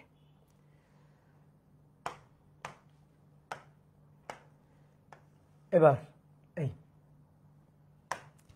দেখো সমান্তরাল একগুচ্ছ আলোক রশ্মি আসছে, আমি দুটো আঁকছি। তাহলে এই আলোক রশ্মিটা আসতেছে আসতেছে, এখন একটু চিন্তা করো, এই আলোক রশ্মিটা আগে কিন্তু এই যে তল, প্রতিফলক যে তল, এই তলে কিন্তু আগে এই রশ্মিটা গিয়ে পৌঁছাবে, তাই না? বলো, তুমি ধরো খুবই স্লো মোশনে আলোর আশা দেখতেছো, আলোক রশ্মি আসতেছে সেটা দেখতেছো। তাহলে এটা যখন এই পয়েন্টে গিয়ে প্রতিফলিত হবে, ধাক্কা যখনই খাবে, এই যে এখানে পৌঁছাইছে, ধরো ভিডিওটা আমি এখানে থামালাম, তাহলে এটা এখানে পৌঁছাইছে, ঠিক ওই সময় আলো দেখতে পাবা এই রশ্মিটা এখানে পৌঁছাইছে, এই রশ্মিটা তখন কিন্তু এখানে পৌঁছাইছে, এটা দেখতে পাবো না আমরা? তাহলে এই রশ্মিটা প্রতিফলিত হয়ে, এই রশ্মিটা এখান থেকে প্রতিফলিত হয়ে এইদিকে চলে যাবে, এই রশ্মিটা প্রতিফলিত হয়ে এই বরাবর চলে যাবে, এই বরাবর চলে গেল, এই রশ্মিটা প্রতিফলিত হয়ে চলে গেল। তাহলে তখন যখন এই রশ্মিটা প্রতিফলিত হয়ে এইদিকে যাবে, তখন এই রশ্মিটা কই যাবে? এই রশ্মিটা তখন আসবে, এই রশ্মিটা তখন আসবে, তাহলে এখান থেকে এই যে আসবে, এখানে আসবে, এসে তখন ধরো এখানে পৌঁছালো। তাহলে এবার আসো, এটা তো এইদিকে চলে যাইতো, তাহলে এই রশ্মিটা তখন এখান থেকে এই পর্যন্ত আসলো, তখন এই রশ্মিটা কত দূর গেছে, এই রশ্মিটা তখন কত দূর গেছে, এই রশ্মিটা তখন কত দূর গেছে, এখান থেকে এই দূরত্বটা নিবা, নিয়ে এরকম একটা বৃত্তচাপ আঁকবা, নিয়ে কি করবা, একটা এরকম বৃত্তচাপ আঁকবা। তাহলে বোঝা যাবে এই রশ্মিটা এত দূর গেলে এই রশ্মিটা তখন কত দূর গেছে। কি কথা বুঝতে পারছো? তাহলে দেখো আমি আর একবার তোমার বুঝাই। এখান থেকে একগুচ্ছ সমান্তরাল আলোক রশ্মি আসতেছে, একগুচ্ছ সমান্তরাল আলোক রশ্মি আসতেছে, আসতেছে আসতেছে আসতেছে আসতেছে আসতেছে আসতেছে, এই পয়েন্টটা আমি ধরো পজ করে থামালাম। তাহলে এই রশ্মিটা কেবল এখানে পৌঁছাইছে, এই রশ্মিটা তখন এইখানে আছে, তাহলে এই রশ্মিটা প্রতিফলিত হয়ে এইদিকে চলে যাবে। এই রশ্মি তখন কি অবস্থা? এটা তো প্রতিফলিত হয়ে এইদিকে যাচ্ছে, এই রশ্মিটা তখন এখান থেকে আগে এখানে আসবে, এ কিন্তু প্রতিফলিত হবে না, এই যখন প্রতিফলিত হয়ে গেছে, এ তখন প্রতিফলিত হয়ে পারে না এখনো। তাহলে এই রশ্মিটা তখন এই সোজাসুজি আসবে, সোজাসুজি এসে ধরো এইখানে আসলো, এখানে এসে এই যে কেবল এখানে পৌঁছাইলো। তাহলে আমার প্রশ্ন হচ্ছে, এই রশ্মিটা যখন এই তলে প্রতিফলিত হলো, ধাক্কা খাইলো, তখন এই রশ্মিটা কত দূর গেছে? আজীবন অনেক দূর চলে গেছে না? তাহলে এখান থেকে এই পর্যন্ত যে দূরত্ব, ঠিক আছে, এখান থেকে এই পর্যন্ত যে দূরত্ব, সেই দূরত্ব নিয়ে আমরা এখান থেকে একটু বাঁকা করে আর কি, ধরো মেলা এই হয়ে গেছে,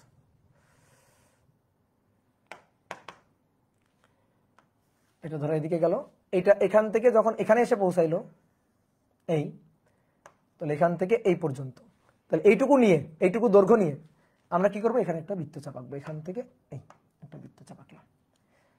তাহলে তখন এই রশ্মিটা এই পর্যন্ত পৌঁছাইছে, এই পর্যন্ত। কি কথা বুঝছো? তখন এই রশিটা এই পর্যন্ত পৌঁছাইছে। তাহলে এই রশির এই যে আলোক রশিগুলো আসতেছে তারা এই সময় এখানে পৌঁছাইছে, এখানে পৌঁছাইছে, এই সময়টা হচ্ছে T1 সময়, এটা হচ্ছে T1 সময় পৌঁছাইছে। তাহলে আমি যদি T1 সময়ে এখান থেকে যে আলোক রশিগুলো আছে এদের যদি তরঙ্গমুখ আঁকি, T1 সময়ের তরঙ্গমুখ, এই যে সমান্তরাল আলোক রশি আসতেছে, সমান্তরাল আলোক রশি আসতেছে, এরকম T1 সময়ের তরঙ্গমুখ।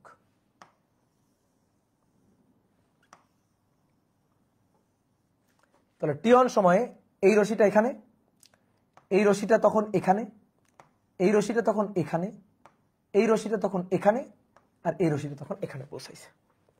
তাহলে দেখো এই যে সমদশা সম্পন্ন কণাগুলার সঞ্চার পথ, সমদশা সম্পন্ন কণাগুলার সঞ্চার পথ, এটা নিয়েই তো একটা তরঙ্গমুখ। এই দেখো এই যে বৃত্তচাপগুলো যদি আঁকি এরকম, এটাই তো একটা তরঙ্গমুখ নির্দেশ করবে।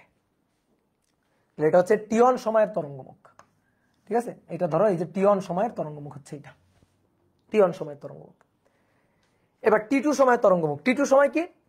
এই রশিটা যখন এখানে গিয়ে পৌঁছাইছে তখন সময় T2, এই সময়ের নতুন তরঙ্গমুখটা আমি চাই। তাহলে এই সময়ের নতুন তরঙ্গমুখ আমি কিভাবে পাবো? যখন এই রশিটা এখান থেকে এখানে গিয়ে পৌঁছাইছে, এই রশিটা যখন এখান থেকে এখানে গিয়ে পৌঁছাইছে তখন এই রশিটা কোথায় গেছে? এই রশিটা তখন দেখো ভালো করে বুঝবা, এই রশিটা তখন এখানে গেছে, গিয়ে আবার উঠে গেছে, গিয়ে আবার উঠে এই পর্যন্ত গেছে। তখন এই রশিটার কি অবস্থা? এই রশিটা তখন এখানে গেছে, গিয়ে আবার এইদিকে প্রতিফলিত হয়ে এখানে চলে গেছে, এইদিকে প্রতিফলিত হয়ে এইখানে চলে গেছে। এই রশিটা যখন এখানে পৌঁছাইছে তখন এই রশিটার কি অবস্থা? এই রশিটা এখানে ধাক্কা খেয়েছে, ধাক্কা খেয়ে এই বরাবর এখানে চলে গেছে। তাহলে এটা হচ্ছে T2 সময়ের নতুন তরঙ্গমুখের অবস্থান। দেখো T2 সময় এখানে, এইখানে, এইখানে, এইখানে, এইখানে, এটা T2 সময়। কোন সময়? T2 সময়। এই যে তাহলে এবার দেখো নতুন তরঙ্গমুখ, এগুলো যদি সাধারণ স্পর্শক অঙ্কন করা হয় তাহলে এই যে সাধারণ স্পর্শক অঙ্কন করলে নতুন তরঙ্গমুখটা পাওয়া যাবে, এই যে নতুন তরঙ্গমুখটা পাওয়া যাবে।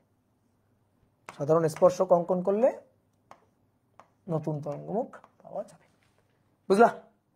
ক্লিয়ার? তো এই যে হাইগেন্স নীতি অনুযায়ী, হাইগেন্সের যে নীতি, এই নীতি অনুযায়ী দেখো এই যে তরঙ্গমুখ দুইটা আমি দেখালাম, এই একটা তরঙ্গমুখ T1 সময়ের, এই আর একটা তরঙ্গমুখ T2 সময়ের। ব্যাপারটা এরকম, ধরো গামছা ভাঁজ করে ফেলছো, গামছা এই বুঝলা এভাবে ভাঁজ করা হয়েছে। তাহলে এই রশিটা এখানে প্রতিফলিত হয়ে এখানে পৌঁছাইছে, সেই সময় এই রশিটা দেখো, এই রশিটা তখন এই যখন প্রতিফলিত হয়ে যাচ্ছে তখন কিন্তু এ প্রতিফলিত হয়ে পারে নাই, এ আরেকটু যাবে, তারপরে প্রতিফলিত হয়ে এখানে পৌঁছাবে। ওই সময় T1 থেকে T2 এই সময়ের ব্যবধানে এই রশিটা আরো গেছে প্রতিফলিত হয়ে এখানে, তারপরে এই রশিটা এখানে গেছে প্রতিফলিত হয়ে এখানে, এই রশিটা তখন কেবলমাত্র এইখানে গিয়ে পৌঁছাইছে। এই হচ্ছে ঘটনা। তাহলে আমরা চিত্রটা কিন্তু আঁকলাম, এবার আসো প্রমাণ করব। কারণ প্রমাণ করার জন্য এই ঘিজিমিজি চিত্রে হবে না, আমরা এই কারণে চিত্রটাকে আরেকটু সুন্দর করে আঁকবো। তাহলে এটা থাকুক এখানে, আমরা একটু চিত্রটাকে একটু সুন্দর করে আঁকি। এবার তো প্রমাণ করবো, তাহলে প্রমাণ করার জন্য এত ঘিজিমিজি চিত্র দরকার নেই। তো আমরা এবার অনেকগুলো আলোক রশি আর দেখাবো না, আলোক রশি দেখাবো দুইটা। এই যে এখানে উৎস আছে, ধরো এই উৎস আছে, এই উৎস থেকে আলো এসে পড়তেছে, এই একটা উৎস থেকে আলো এসে পড়ছে, এই একটা,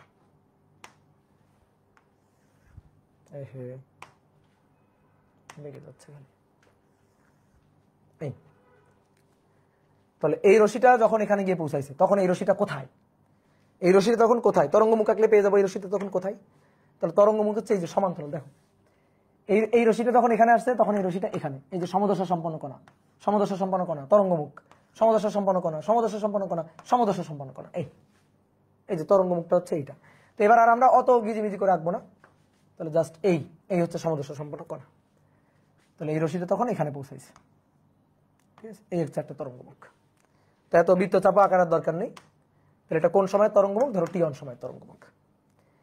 এবার যখন এই রশিটা এখানে, এই রশিটা তখন এখানে, এরপরে অন করে দিছ, আবার রশিগুলো যাচ্ছে, এ এখানে গেছে, তাহলে এই সময় এই রশিটা কত দূর গেছে, তাহলে এ যখন এখানে গিয়ে পৌঁছাবে তখন এই রশিটা তো এই দিক বরাবর চলে গেছে, তো এই দিক বরাবর কত দূর গেছে আমি কি করব, এর দৈর্ঘ্যের সমান নিয়ে এখানে একটা বৃত্তচাপ এঁকে ফেলবো, তারপরে এই বিন্দুটাকে যদি যোগ করে দেওয়া হয় তাহলে এটা হবে নতুন তরঙ্গমুখের অবস্থান।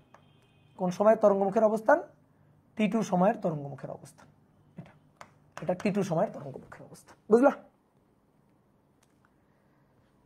ঠিক আছে, এখন আসো, এখন হচ্ছে কাহিনী। সবাই এবার একটু বোর্ডে তাকাও, লেখা বাদ। এইটা হচ্ছে আপতিত রশ্মি, প্রতিফলিত রশ্মি। এইখানে আঁকবো অভিলম্ব, লম্ব, তলের সাথে লম্ব, অভিলম্ব। ঠিক আছে, তাহলে এবার তুমি বলো তো এই কোণটা কি? আপতন কোণ আই না? ভালো করে খেয়াল করবা, কেউ লিখবা না এখন। আপতন কোণ আই। এই রশ্মি দুইটা সমান্তরাল, এই যে এইটা হচ্ছে এই বিন্দু থেকে এই যে রেখাটা এর উপর লম্ব টানছি, দেখো লম্ব 90 ডিগ্রি। তাহলে এই যে এই কোণটাই টোটাল, এই কোণটা কত ডিগ্রি বলো দেখি, কমেন্ট করো। টোটাল এই কোণটা কত ডিগ্রি? এই যে এই রশির উপর এটা লম্ব, মানে দুইটা সমান্তরাল রেখা, দেখো এই যে দুইটা সমান্তরাল রেখা এইভাবে সেট করা হয়েছে। তাহলে এই কোণটা 90 ডিগ্রি, এই কোণটা কত? 90 ডিগ্রি। তাহলে এই যে টোটাল এই কোণটা কত ডিগ্রি? 90 ডিগ্রি। তাহলে এটা যদি 90 ডিগ্রি হয়, 90 ডিগ্রি হয়, তাহলে ভাই এই যে কোণটা, এই কোণটা এটা হচ্ছে 90 মাইনাস থিটা, মানে 90 মাইনাস আই। ঠিক আছে, কথা কি ক্লিয়ার? এইবার আসো, এবার একটু গোলাপি কালির দিকে তাকাও। অভিলম্ব প্রতিফলিত রশ্মি, সবুজটা বাদ দাও, এটা অভিলম্ব, এটা প্রতিফলিত রশ্মি, কিন্তু এটা কিন্তু প্রতিফলিত রশ্মি। অভিলম্বের সাথে প্রতিফলিত রশ্মি যে কোণ তৈরি করে সেটা প্রতিফলন কোণ আর। এটা অভিলম্ব, এটা প্রতিফলিত রশ্মি, যে কোণ তৈরি করে সেটা আর। আর এই টোটাল কোণটা তো 90 ডিগ্রি, তাহলে এই যে কোণটা, এই কোণটা 90 মাইনাস আর, এই কোণটা 90 মাইনাস আর। এবার এইখান থেকে দেখো এই যে স্পর্শক, এই যে স্পর্শক, স্পর্শকের সাথে এই যে লম্ব আর কি, তাই না? তাহলে এবার এই ত্রিভুজের দিকে তাকাও, ভালো করে এই ত্রিভুজের দিকে তাকাবা। এই কোণটা 90 মাইনাস থিটা আর এটা 90 ডিগ্রি, ত্রিভুজের তিন কোণের সমষ্টি 180। তাহলে প্রশ্ন হচ্ছে এই কোণটা কত? প্রশ্ন কি এই কোণটা কত? তাহলে 180 মাইনাস 90 মাইনাস 90 প্লাস আর, তাহলে কত দাঁড়াইলো? আর। তাহলে এই কোণটা দাঁড়াইলো আর। হ্যাঁ, এইটুকু বুঝলে কাজ শেষ, এইটুকু বুঝতে পারলে কাজ শেষ। এবার আসো কয়েকটা বিন্দুর নামকরণ করি। এটা এ বিন্দু, এটার নাম দিলাম ধরো বি বিন্দু, এটা ধরো সি বিন্দু, এটা ডি বিন্দু। ঠিক আছে, আর লাগবে না। এইবার এখান থেকে আমি একটা ত্রিভুজ তুলে নিয়ে যাব, ভালো করে দেখো, ত্রিভুজ তুলে নিয়ে যাব। ত্রিভুজটা হচ্ছে এই ত্রিভুজটা, এই যে এই ত্রিভুজটা তুলে নিয়ে যাব। তাহলে এখান থেকে এই ত্রিভুজটা তুলে নিয়ে আসলাম, কোথায় নিব? এখানে নিই। হ্যাঁ, তাহলে ভালো করে দেখো, এই ত্রিভুজটা যদি তুলে নিয়ে আসি, এই যে ত্রিভুজটা তুলে নিয়ে আসলাম, এই ত্রিভুজটা যদি তুলে নিয়ে আসি তাহলে তার এই কোণটা কত? ঠিক আছে, তাই না? হ্যাঁ, এই কোণটা কত? এই কোণটা হচ্ছে আই। কিভাবে আই? দেখো এইটা 90 মাইনাস আই, তাহলে এই যে কোণটা, এই কোণটা কত? আই হবে। কি কথা কি বোঝা যায় নাকি আরেকবার একটু দেখাইতে হবে? আরেকবার একটু দেখাইতে হবে, বলো। দেখো অনেকে বোঝো নেই, কমেন্ট করতেছো, আরেকবার একটু দেখাই নাও। দেখো ভাই, এটা এটা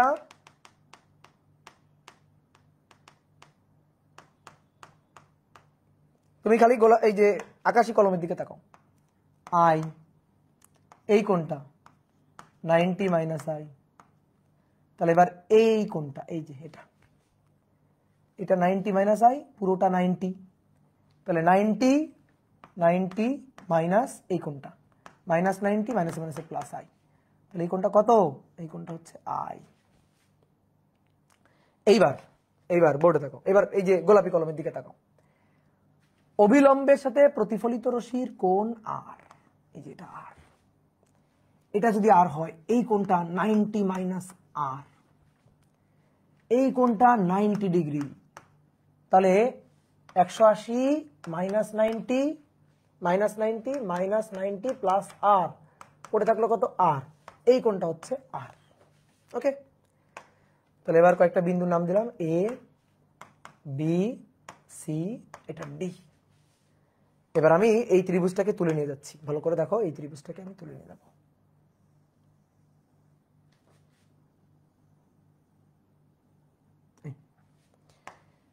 তাহলে এই ত্রিভুজটাকে তুলে নিয়ে গেলাম, এই যে তুলে নিয়ে গেলাম। তাহলে তুলে নিয়ে গেলে দেখো এই কোণটা কত, এই যে দেখো এই কোণটা, এইটা কত, আই। তাহলে এই কোণটা আই,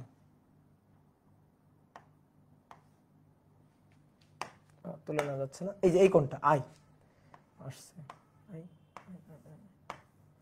এই যে এই কোণটা হচ্ছে আই, বোঝা গেছে? আর এই বিন্দু এ, এই বিন্দু বি, আর এই বিন্দু সি। তাহলে তুমি এবার এখান থেকে আমাকে একটু বলো তো এই কোণের সাইন আই কত? সাইন আই, সাগরে লবণ আছে, কোণের বিপরীত লম্ব বিসি, আর অতিভুজ হচ্ছে এসি।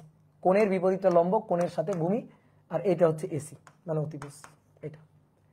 এইবার আসো আর একটা ত্রিভুজ, এটার 1 নম্বর সমীকরণ দিয়ে রেখে দিই, 1 নম্বর সমীকরণ দিয়ে রেখে দিই। এবার আসো আর একটা ত্রিভুজ, এবার ত্রিভুজটা হচ্ছে এইটা।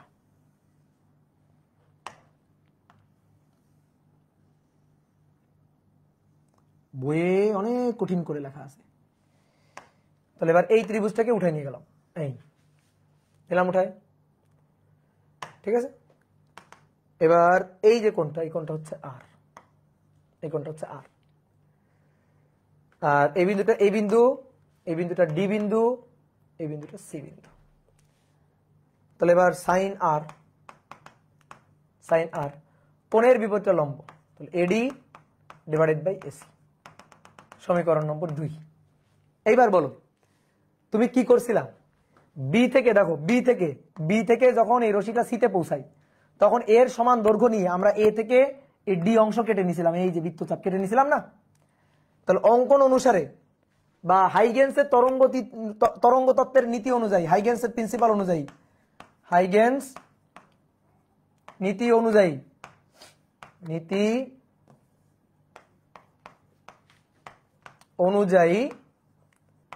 অনুযায়ী বলতে পারি বি সি, এই যে বি সি এর দৈর্ঘ্য নিয়ে এ থেকে ডি অংশ কেটে নিয়েছিলাম, তাহলে বিসি সমান এডি, এটুকু তো বলতে পারি। ক্লিয়ার? ওকে। এইবার 1 ও 2 নম্বর সমীকরণ থেকে আমরা পাই, 1 ও 2 নম্বর সমীকরণ থেকে আমরা পাই কিভাবে? এইখানে দেখো, এই এডি মানে বিসি, তাহলে এডি এর জায়গায় লিখতে পারি বিসি ডিভাইডেড বাই এসি। তাহলে 2 নম্বর সমীকরণ আমরা এটাকে বলি, এই যে 2। এবার 1 ও 2 নম্বর সমীকরণে ডান পাশ দেখো, BC by AC, BC by AC. তাহলে 1 ও 2 থেকে পাই sine i sine r, same sine i sine r, 1 ও 2 থেকে পাই। এটাও বিসি ডিভাইডেড বাই এসি, এটাও বিসি ডিভাইডেড বাই এসি। কি ক্লিয়ার? অথবা ওই যে 1 ও 2 থেকে পাই বা 1 ও 2 ভাগ দিয়ে পাই, অনেক ভাবে লেখা যায়। তাহলে অতএব আই সমান সমান আর, এই তো প্রমাণিত হয়ে গেল। এটাই তো প্রতিফলনের সূত্র। এটাই কিসের সূত্র? প্রতিফলনের সূত্র। আমরা কিভাবে প্রমাণ করলাম? হাইগেন্স প্রিন্সিপাল দিয়ে প্রমাণ করলাম। হাইগেন্স প্রিন্সিপাল কি? আলোর তরঙ্গ তত্ত্ব। তাহলে আলোর তরঙ্গ তত্ত্ব দিয়ে প্রমাণ করলাম, শেষ। আগের কম্পোনেন্ট গুলা কই গেল? কোন কম্পোনেন্ট? আগের কোন কম্পোনেন্ট?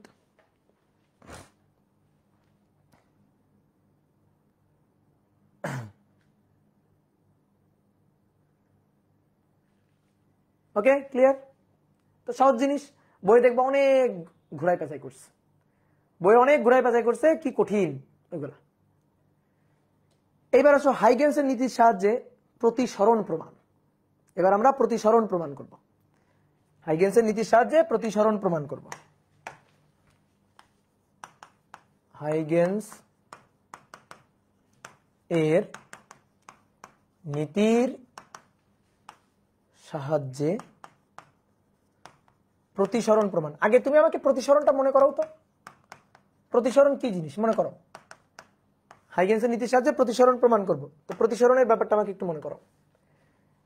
এইবার কোন একটা স্বচ্ছ প্রতিসারক মাধ্যম, ধরো এটা পানি মাধ্যম, আলোক রশ্মি এক মাধ্যম থেকে অন্য মাধ্যম গমনকালে, এক মাধ্যম থেকে অন্য মাধ্যমে গমনকালে আলোক রশ্মি বেঁকে অভিলম্ব দিকে সরে যায় অথবা অভিলম্ব থেকে দূরে সরে যায়। আলোক রশ্মি এক মাধ্যম থেকে অন্য মাধ্যমে গমনকালে একজোড়া নির্দিষ্ট মাধ্যম সেই নির্দিষ্ট মাধ্যমের জন্য আলোক রশ্মির এই যে বেঁকে যাওয়ার ঘটনা, চলার পথে বেঁকে যাওয়ার ঘটনা, এটা হচ্ছে প্রতিসরণ। কারণ প্রতিসরণ আমরা প্রমাণ করতে চাই, তাহলে প্রতিসরণ প্রমাণ করা মানে প্রতিসরণের সূত্র প্রমাণ করা। তো সূত্রটা কি?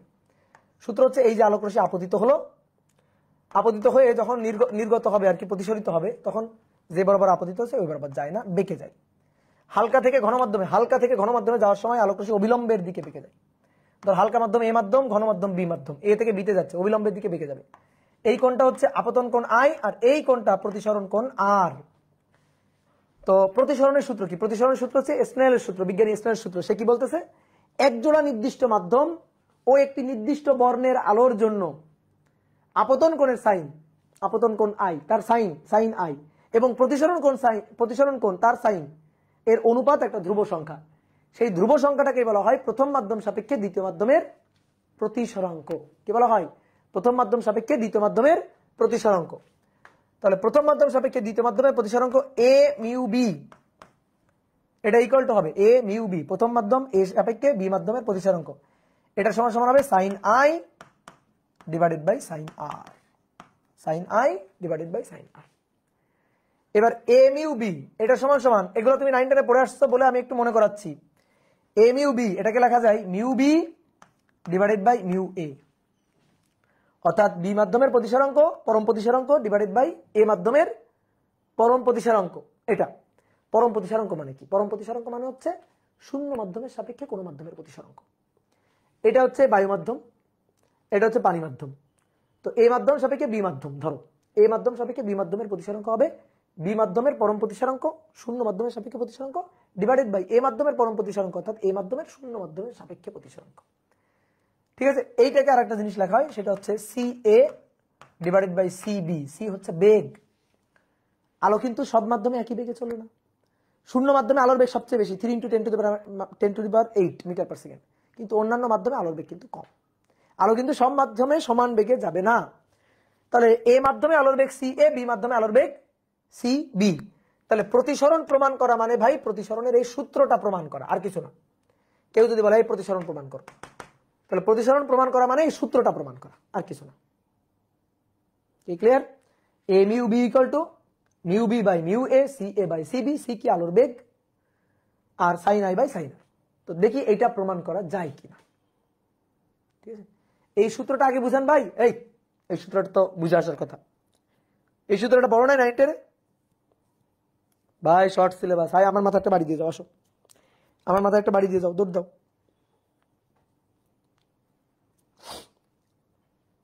এই তো মুশকিল। এখন যদি এইগুলা বলো তাহলে তো আমি মাটিতে ঢুকে যাব।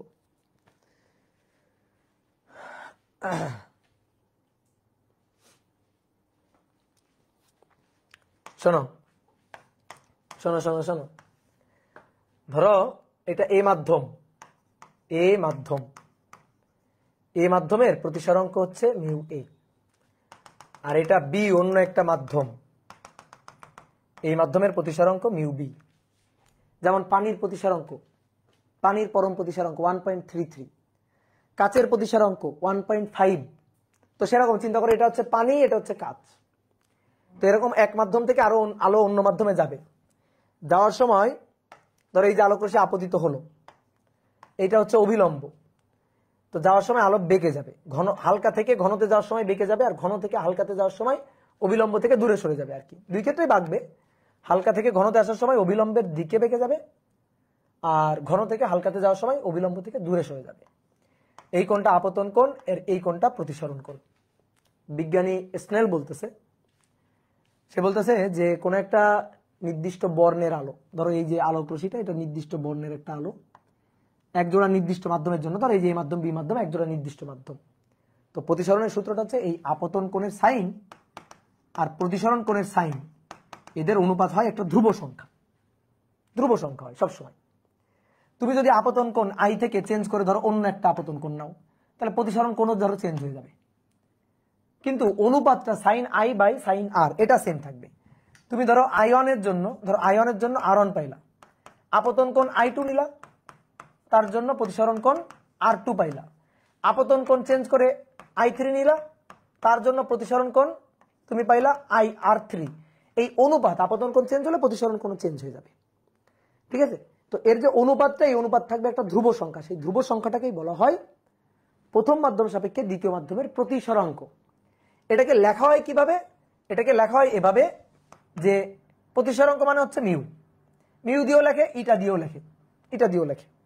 তো আমি মিউ দিয়ে লিখি, মিউ এটা এ মাধ্যম সাপেক্ষে বি মাধ্যমের প্রতিসরাঙ্ক, তাহলে এ মিউ বি, এ মাধ্যমের সাপেক্ষে বি মাধ্যমের প্রতিসরাঙ্ক। আর সেটা হবে ধরো শূন্য মাধ্যম সাপেক্ষে বি মাধ্যমের প্রতিসরাঙ্ক ডিভাইডেড বাই শূন্য মাধ্যম সাপেক্ষে এ মাধ্যমের প্রতিসরাঙ্ক। তো এই যে শূন্য মাধ্যম সাপেক্ষে এটাকে বলা হয় পরম প্রতিসরাঙ্ক, শূন্য মাধ্যম সাপেক্ষে পরম প্রতিসরাঙ্ক।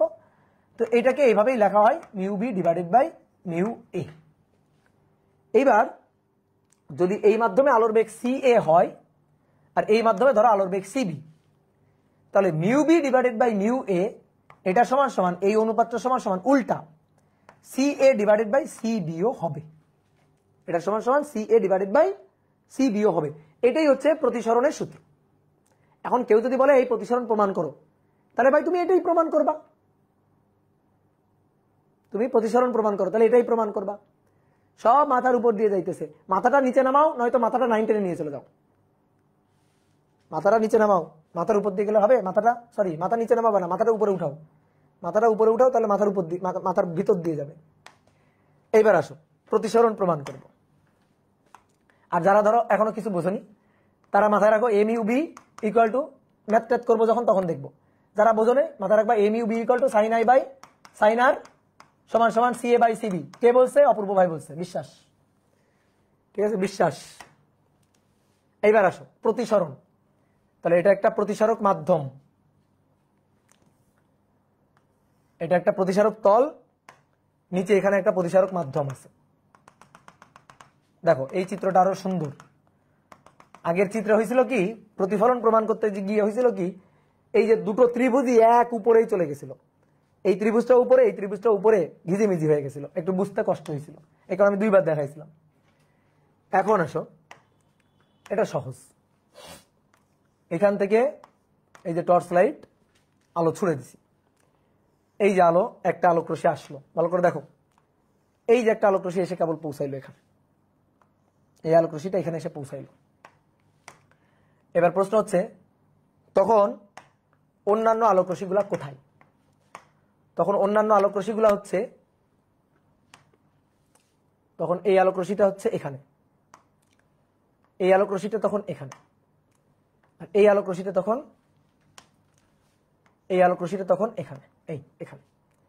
তাহলে এইটা হচ্ছে ওয়েভ ফ্রন্ট, এটা হচ্ছে টি1 সময়ের ওয়েভ ফ্রন্ট, এটা হচ্ছে টি1 সময়ের ওয়েভ ফ্রন্ট।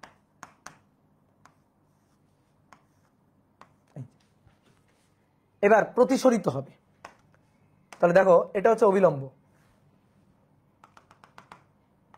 এই যে এটা হচ্ছে অবিলম্ব। তাহলে আলোক রশ্মি এবার বেঁকে যাবে, তার আলোক রশ্মি ধরো বেঁকে গেল, এই এবার এই রশ্মিটা ভালো করে খেয়াল করো, এই রশ্মিটা যখন গিয়ে এখানে পৌঁছাইলো, এই যে এখানে পৌঁছাইছে, তখন এই রশ্মিটা কোথায়? এই রশ্মিটা ভালো করে এবার শুনবা, এখান থেকে এখানে গিয়ে যখন পৌঁছাইছে, ধরো টি2 সময় আসছে, টি2 সময় তরঙ্গ মুখটা আমি চাই, তাহলে এই রশ্মিটা এখানে গিয়ে পৌঁছাইছে কখন? টি2 সময়। তখন এই রশ্মিটা সেম এখান থেকে যতটুকু দূরত্ব, এই যে এখান থেকে এই যে যতটুকু দূরত্ব, সেম দূরত্ব নিয়ে এইদিকে গেছে। উত্তর হচ্ছে না, সেম দূরত্ব নিয়ে যায়নি। কেন? কারণ কারণ ভালো করে বোঝো, তোমার যদি বলা হয় তুমি ফাঁকা মাঠে দৌড় দাও আর বন্যায় মনে করো মাঠ তলায় গেছে, তার মধ্য দিয়ে দৌড় দাও, তুমি দুই ক্ষেত্রে কি একই রকম দৌড়াতে পারবা? না। তোমাকে বলা হইলো এখান থেকে এখানে যাও শূন্য মাধ্যমের মধ্য দিয়ে, এখানে শূন্য মাধ্যম বা সি এ মাধ্যম, তাহলে হালকা মাধ্যম, এখান থেকে এখানে যতটুকু যাবা সেই সময় টি1 থেকে টি2 সময় ব্যবধানটা ডেল টি, এটা হচ্ছে টি2 মাইনাস টি1, এই সময়ে তুমি কিন্তু এর সমান দূরত্ব ঘন মাধ্যমে যাইতে পারবা না, তাহলে তার তুলনায় একটু কি হবে? কম যাবা, কম, এই যে কম যাবা। ধর তাহলে এই রশ্মিটা যখন এখানে পৌঁছাইছে, তখন এই রশ্মিটা প্রতিসরিত হয়ে এই মাধ্যমে ঢুকে গেছে, এই মাধ্যমে বেগ একটু কম, তাহলে বেশি দূরত্ব যাইতে পারবে না, সে গেছে এখানে। তারপরে এই রশ্মিটা তখন কি হয়েছে? এই রশ্মিটা এই পর্যন্ত আসছে, দেখো এই পর্যন্ত আসছে, আসার পরে এ তখন এই মাধ্যমে ঢুকে গেছে, এই মাধ্যমে ঢুকে গেছে। এই রশ্মিটা তখন কত দূর পৌঁছাইছে? এ কি এর সমান দূরত্ব যাবে না, কারণ এই অলরেডি শূন্য মাধ্যমে কিছুটা সময় অতিক্রম করে আসছে। তাহলে যখন এই মাধ্যমে ঢুকবে তখন ধরো এইখানে গিয়ে পৌঁছাইছে, এইখানে গিয়ে পৌঁছাইছে। তারপরে আসো এই রশ্মিটা, এই রশিটা এখানে আসলো, তাহলে এখানে এসে প্রতিসরিত হবে। তাহলে এই সময়ে এই রশিটা এখানে এসে প্রতিসরিত হবে, প্রতিসরিত এই মাধ্যমে ঢুকে গেছে, ঢুকে কত দূর পৌঁছাইছে, ঢুকে ধরো এই দূরত্বটা অতিক্রম করছে, এতটুকু দূরত্ব, আর এই রশিটা এটা। তাহলে এবার এদের একটা সাধারণ স্পর্শক আঁকো, নতুন তরঙ্গমুখ পেয়ে যাবা। সাধারণ স্পর্শক আঁকলে নতুন তরঙ্গমুখ পেয়ে যাবা। এইটা হচ্ছে নতুন তরঙ্গমুখের অবস্থা, বোঝা গেল? এটাই হচ্ছে নতুন তরঙ্গমুখের অবস্থা, সমতল তরঙ্গমুখ। তাহলে এইবার আসো প্রমাণ করব। তো প্রমাণ করার জন্য এত ঘিজিমিজি চিত্র আঁকবো না, প্রমাণ করার জন্য এত ঘিজিমিজি চিত্র আঁকা যাবে না। তাহলে চলো এবার আমাদের যে চিত্রটা আঁকতে হবে,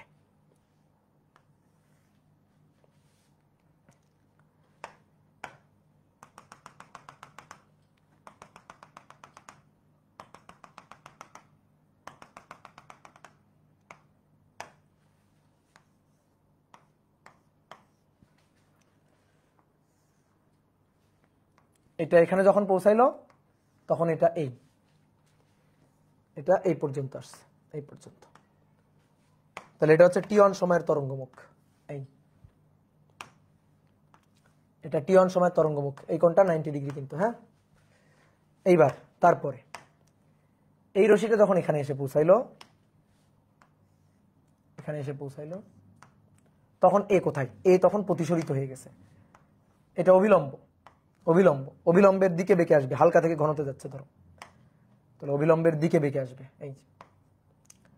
এই কোণটা প্রতিসরণ কোণ আর এই কোণটা আপতন কোণ আই। তাহলে ধরো এই পয়েন্টে পৌঁছাইলো, এই পয়েন্টে যে স্পর্শক আঁকলাম, বৃত্তচাপ আঁকলাম। তাহলে এবার এখান থেকে এই যে এটার স্পর্শক আঁকবো, এই যে এভাবে, তাহলে নতুন তরঙ্গমুখ পাবো। এই যে স্পর্শক, অনেকে ভাবে ভাই প্রমাণ যে করতেছি প্রতিসরণ, হাইগেন্সের নীতি কোথায়? এই যে হাইগেন্সের নীতি, এই যে তুমি স্পর্শকটা আঁকতেছো, এটাই তো হাইগেন্সের নীতি। তুমি যে স্পর্শকটা আঁকলা এই পয়েন্টে, এটাই তো হাইগেন্সের নীতি। তাহলে এবার স্পর্শক আঁকলে এই কোণটা কত ডিগ্রি? 90 ডিগ্রি, এই কোণটা 90 ডিগ্রি। এইবার দেখো চিত্রটা কত সহজে বোঝা যাবে। দেখো বোর্ডে তাকাও, এই যে গোলাপি কালির দিকে তাকাও, গোলাপি বলতেছি, আকাশি। এই যে কোণটা, এটা সবুজ কালি নেই, এই যে কোণটা, এই কোণটা আই। তাহলে এই কোণটা কত? 90 ডিগ্রি মাইনাস আই, এই কোণটা 90 মাইনাস আই। তাহলে ভাই এই কোণটা কত? এই পুরো কোণটা তো 90 ডিগ্রি, দেখো এটা আই, এটা 90 মাইনাস আই, আর এই পুরো কোণটা 90 ডিগ্রি, তা থেকে 90 মাইনাস আই বাদ দাও। তাহলে 90 ডিগ্রি থেকে মাইনাস 90 মাইনাস আই বাদ দিলাম, তাহলে কত পড়ে থাকলো? আই। তাহলে এই কোণটা কত? আই। ক্লিয়ার? আই। ওকে, এইবার আসো, দেখো এবার এই গোলাপি কালির দিকে থাকো, এই কোণটা আর, তাহলে এই কোণটা 90 মাইনাস আর, এইটা 90 ডিগ্রি। ত্রিভুজের তিন কোণের সমষ্টি, এই যে ত্রিভুজ, এই যে ত্রিভুজটা, ত্রিভুজের তিন কোণের সমষ্টি 180 ডিগ্রি। তাহলে এটা 90 মাইনাস আর, এটা 90 ডিগ্রি। তাহলে এই কোণটা কত? এই কোণটা হচ্ছে 180 মাইনাস 90 প্লাস আর, তাহলে কত পড়ে থাকলো? আর। তাহলে এই কোণটা পড়ে থাকলো আর। ওকে, ক্লিয়ার? এইবার আসো দুইটা ত্রিভুজের দিকে থাকো। আচ্ছা, এই বিন্দু নাম দিই এ বিন্দু, এটা বি বিন্দু, এটা ধরো সি বিন্দু নাম দিলাম, আর এটা ধরো ডি বিন্দু নাম দিলাম। তাহলে শোনো, বিডি এটা সমান সমান কিন্তু এসি না, এটা কিন্তু না, কারণ বিডি এটা হচ্ছে এ মাধ্যমে, ধরো এটা এই মাধ্যমে, আর এটা কোন মাধ্যম? ধরো এটা বি মাধ্যমে। এ মাধ্যমে আলোর বেগ সি এ, বি মাধ্যমে আলোর বেগ সি বি। তাহলে ডি থেকে বিতে আসবে, তো ডি থেকে বি কোন মাধ্যমে গেছে? শূন্য মাধ্যমে। আলোর বেগ কত? শূন্য মাধ্যমে বা এ মাধ্যমে, আলোর বেগ কত? সি এ। তাহলে বি ডি বা D B C A into del T, ওই যে এই তরঙ্গমুখটা টি1 সময়ের, আর এই যে এখানে যখন এসে পৌঁছাইছে তখন টি2 সময়ের তরঙ্গমুখ এটা। তাহলে সময় ব্যবধান ডেল টি, সেই ডেল টি সময় ব্যবধান হচ্ছে টি2 মাইনাস টি1, ভালো করে বুঝবা। তাহলে ডি থেকে বিতে গেছে ডেল টি সময় ব্যবধানে, কোন মাধ্যমে? এ মাধ্যমে। তাহলে এস ইকুয়াল টু ভিটি, তাহলে বিডি এটা equal to C A into T বা ডেল টি, এইবার আসো, এই যে এই এডি তরঙ্গ মুখটা এটা টি1 সময়ের, আর এই যে বিসি তরঙ্গ মুখটা এটা টি2 সময়ের, তার মানে এখান থেকে এখানে এসে পৌঁছাইছে টি1 থেকে টি2 সময়, তাহলে ব্যবধান সময় ব্যবধান ডেলটি টি2 মাইনাস টি1, তাহলে এসি, ঠিক আছে, এসি, এই এসি এই দূরত্বটা হচ্ছে কোন মাধ্যমে, বি মাধ্যমে, তাহলে সিবি এস ইকুয়াল টু ভিটি, তাহলে এটা ইকুয়াল টু টি, টি কোন টি, ডেলটি, ডেলটি, এটা কি বুঝছো সবাই? এই দুটো কিন্তু এবার সমান না, এটা বুঝলে কাজ শেষ। এইবার আসো উপরের এই ত্রিভুজটার দিকে তাকাও, এ ডি বি, এই ত্রিভুজটাতে, এ ডি বি এই ত্রিভুজটাতে উপরের এ ডি বি, এই কোণটা আই, তাহলে এই ত্রিভুজের সাইন আই, সাগরে লবণ, ডি ডি ডিভাইডেড বাই অতিভুজ এ বি, এ বি, ঠিক আছে। আর নিচে আসো, এটাকে বললাম 1 নং সমীকরণ। নিচের এই ত্রিভুজ এ সি ডি, নিচের এই ত্রিভুজটা দেখতে এরকম, এরকম দেখতে, এ বি আর এটা সি। এবার কোন কোনটা, এই কোনটা আর, এই কোনটা আর, তাহলে সাইন আর, সাগরে লবণ আছে, কোণের বিপরীত লবণ মানে লম্ব, এসি ডিভাইডেড বাই অতিভুজ এ বি, সমীকরণ নম্বর 2। এবার ভাই বোর্ডে থাকো সবাই, 1 কে 2 দিয়ে ভাগ করে দাও, তাহলে sine i divided by sine r সমান সমান BD divided by A B গুণ A B divided by AC, A B আর এ বি কাটাকাটি, sine i divided by sine r, DB, DB equal to C A del T, AC, AC equal to CB, CB del T, del T কাটা। এবার দেখো sine i divided by sine r, এটা মানে CA by CB, CA by CB মানে এই যে এই মাধ্যমটা, এই মাধ্যমের প্রতিসরাঙ্ক,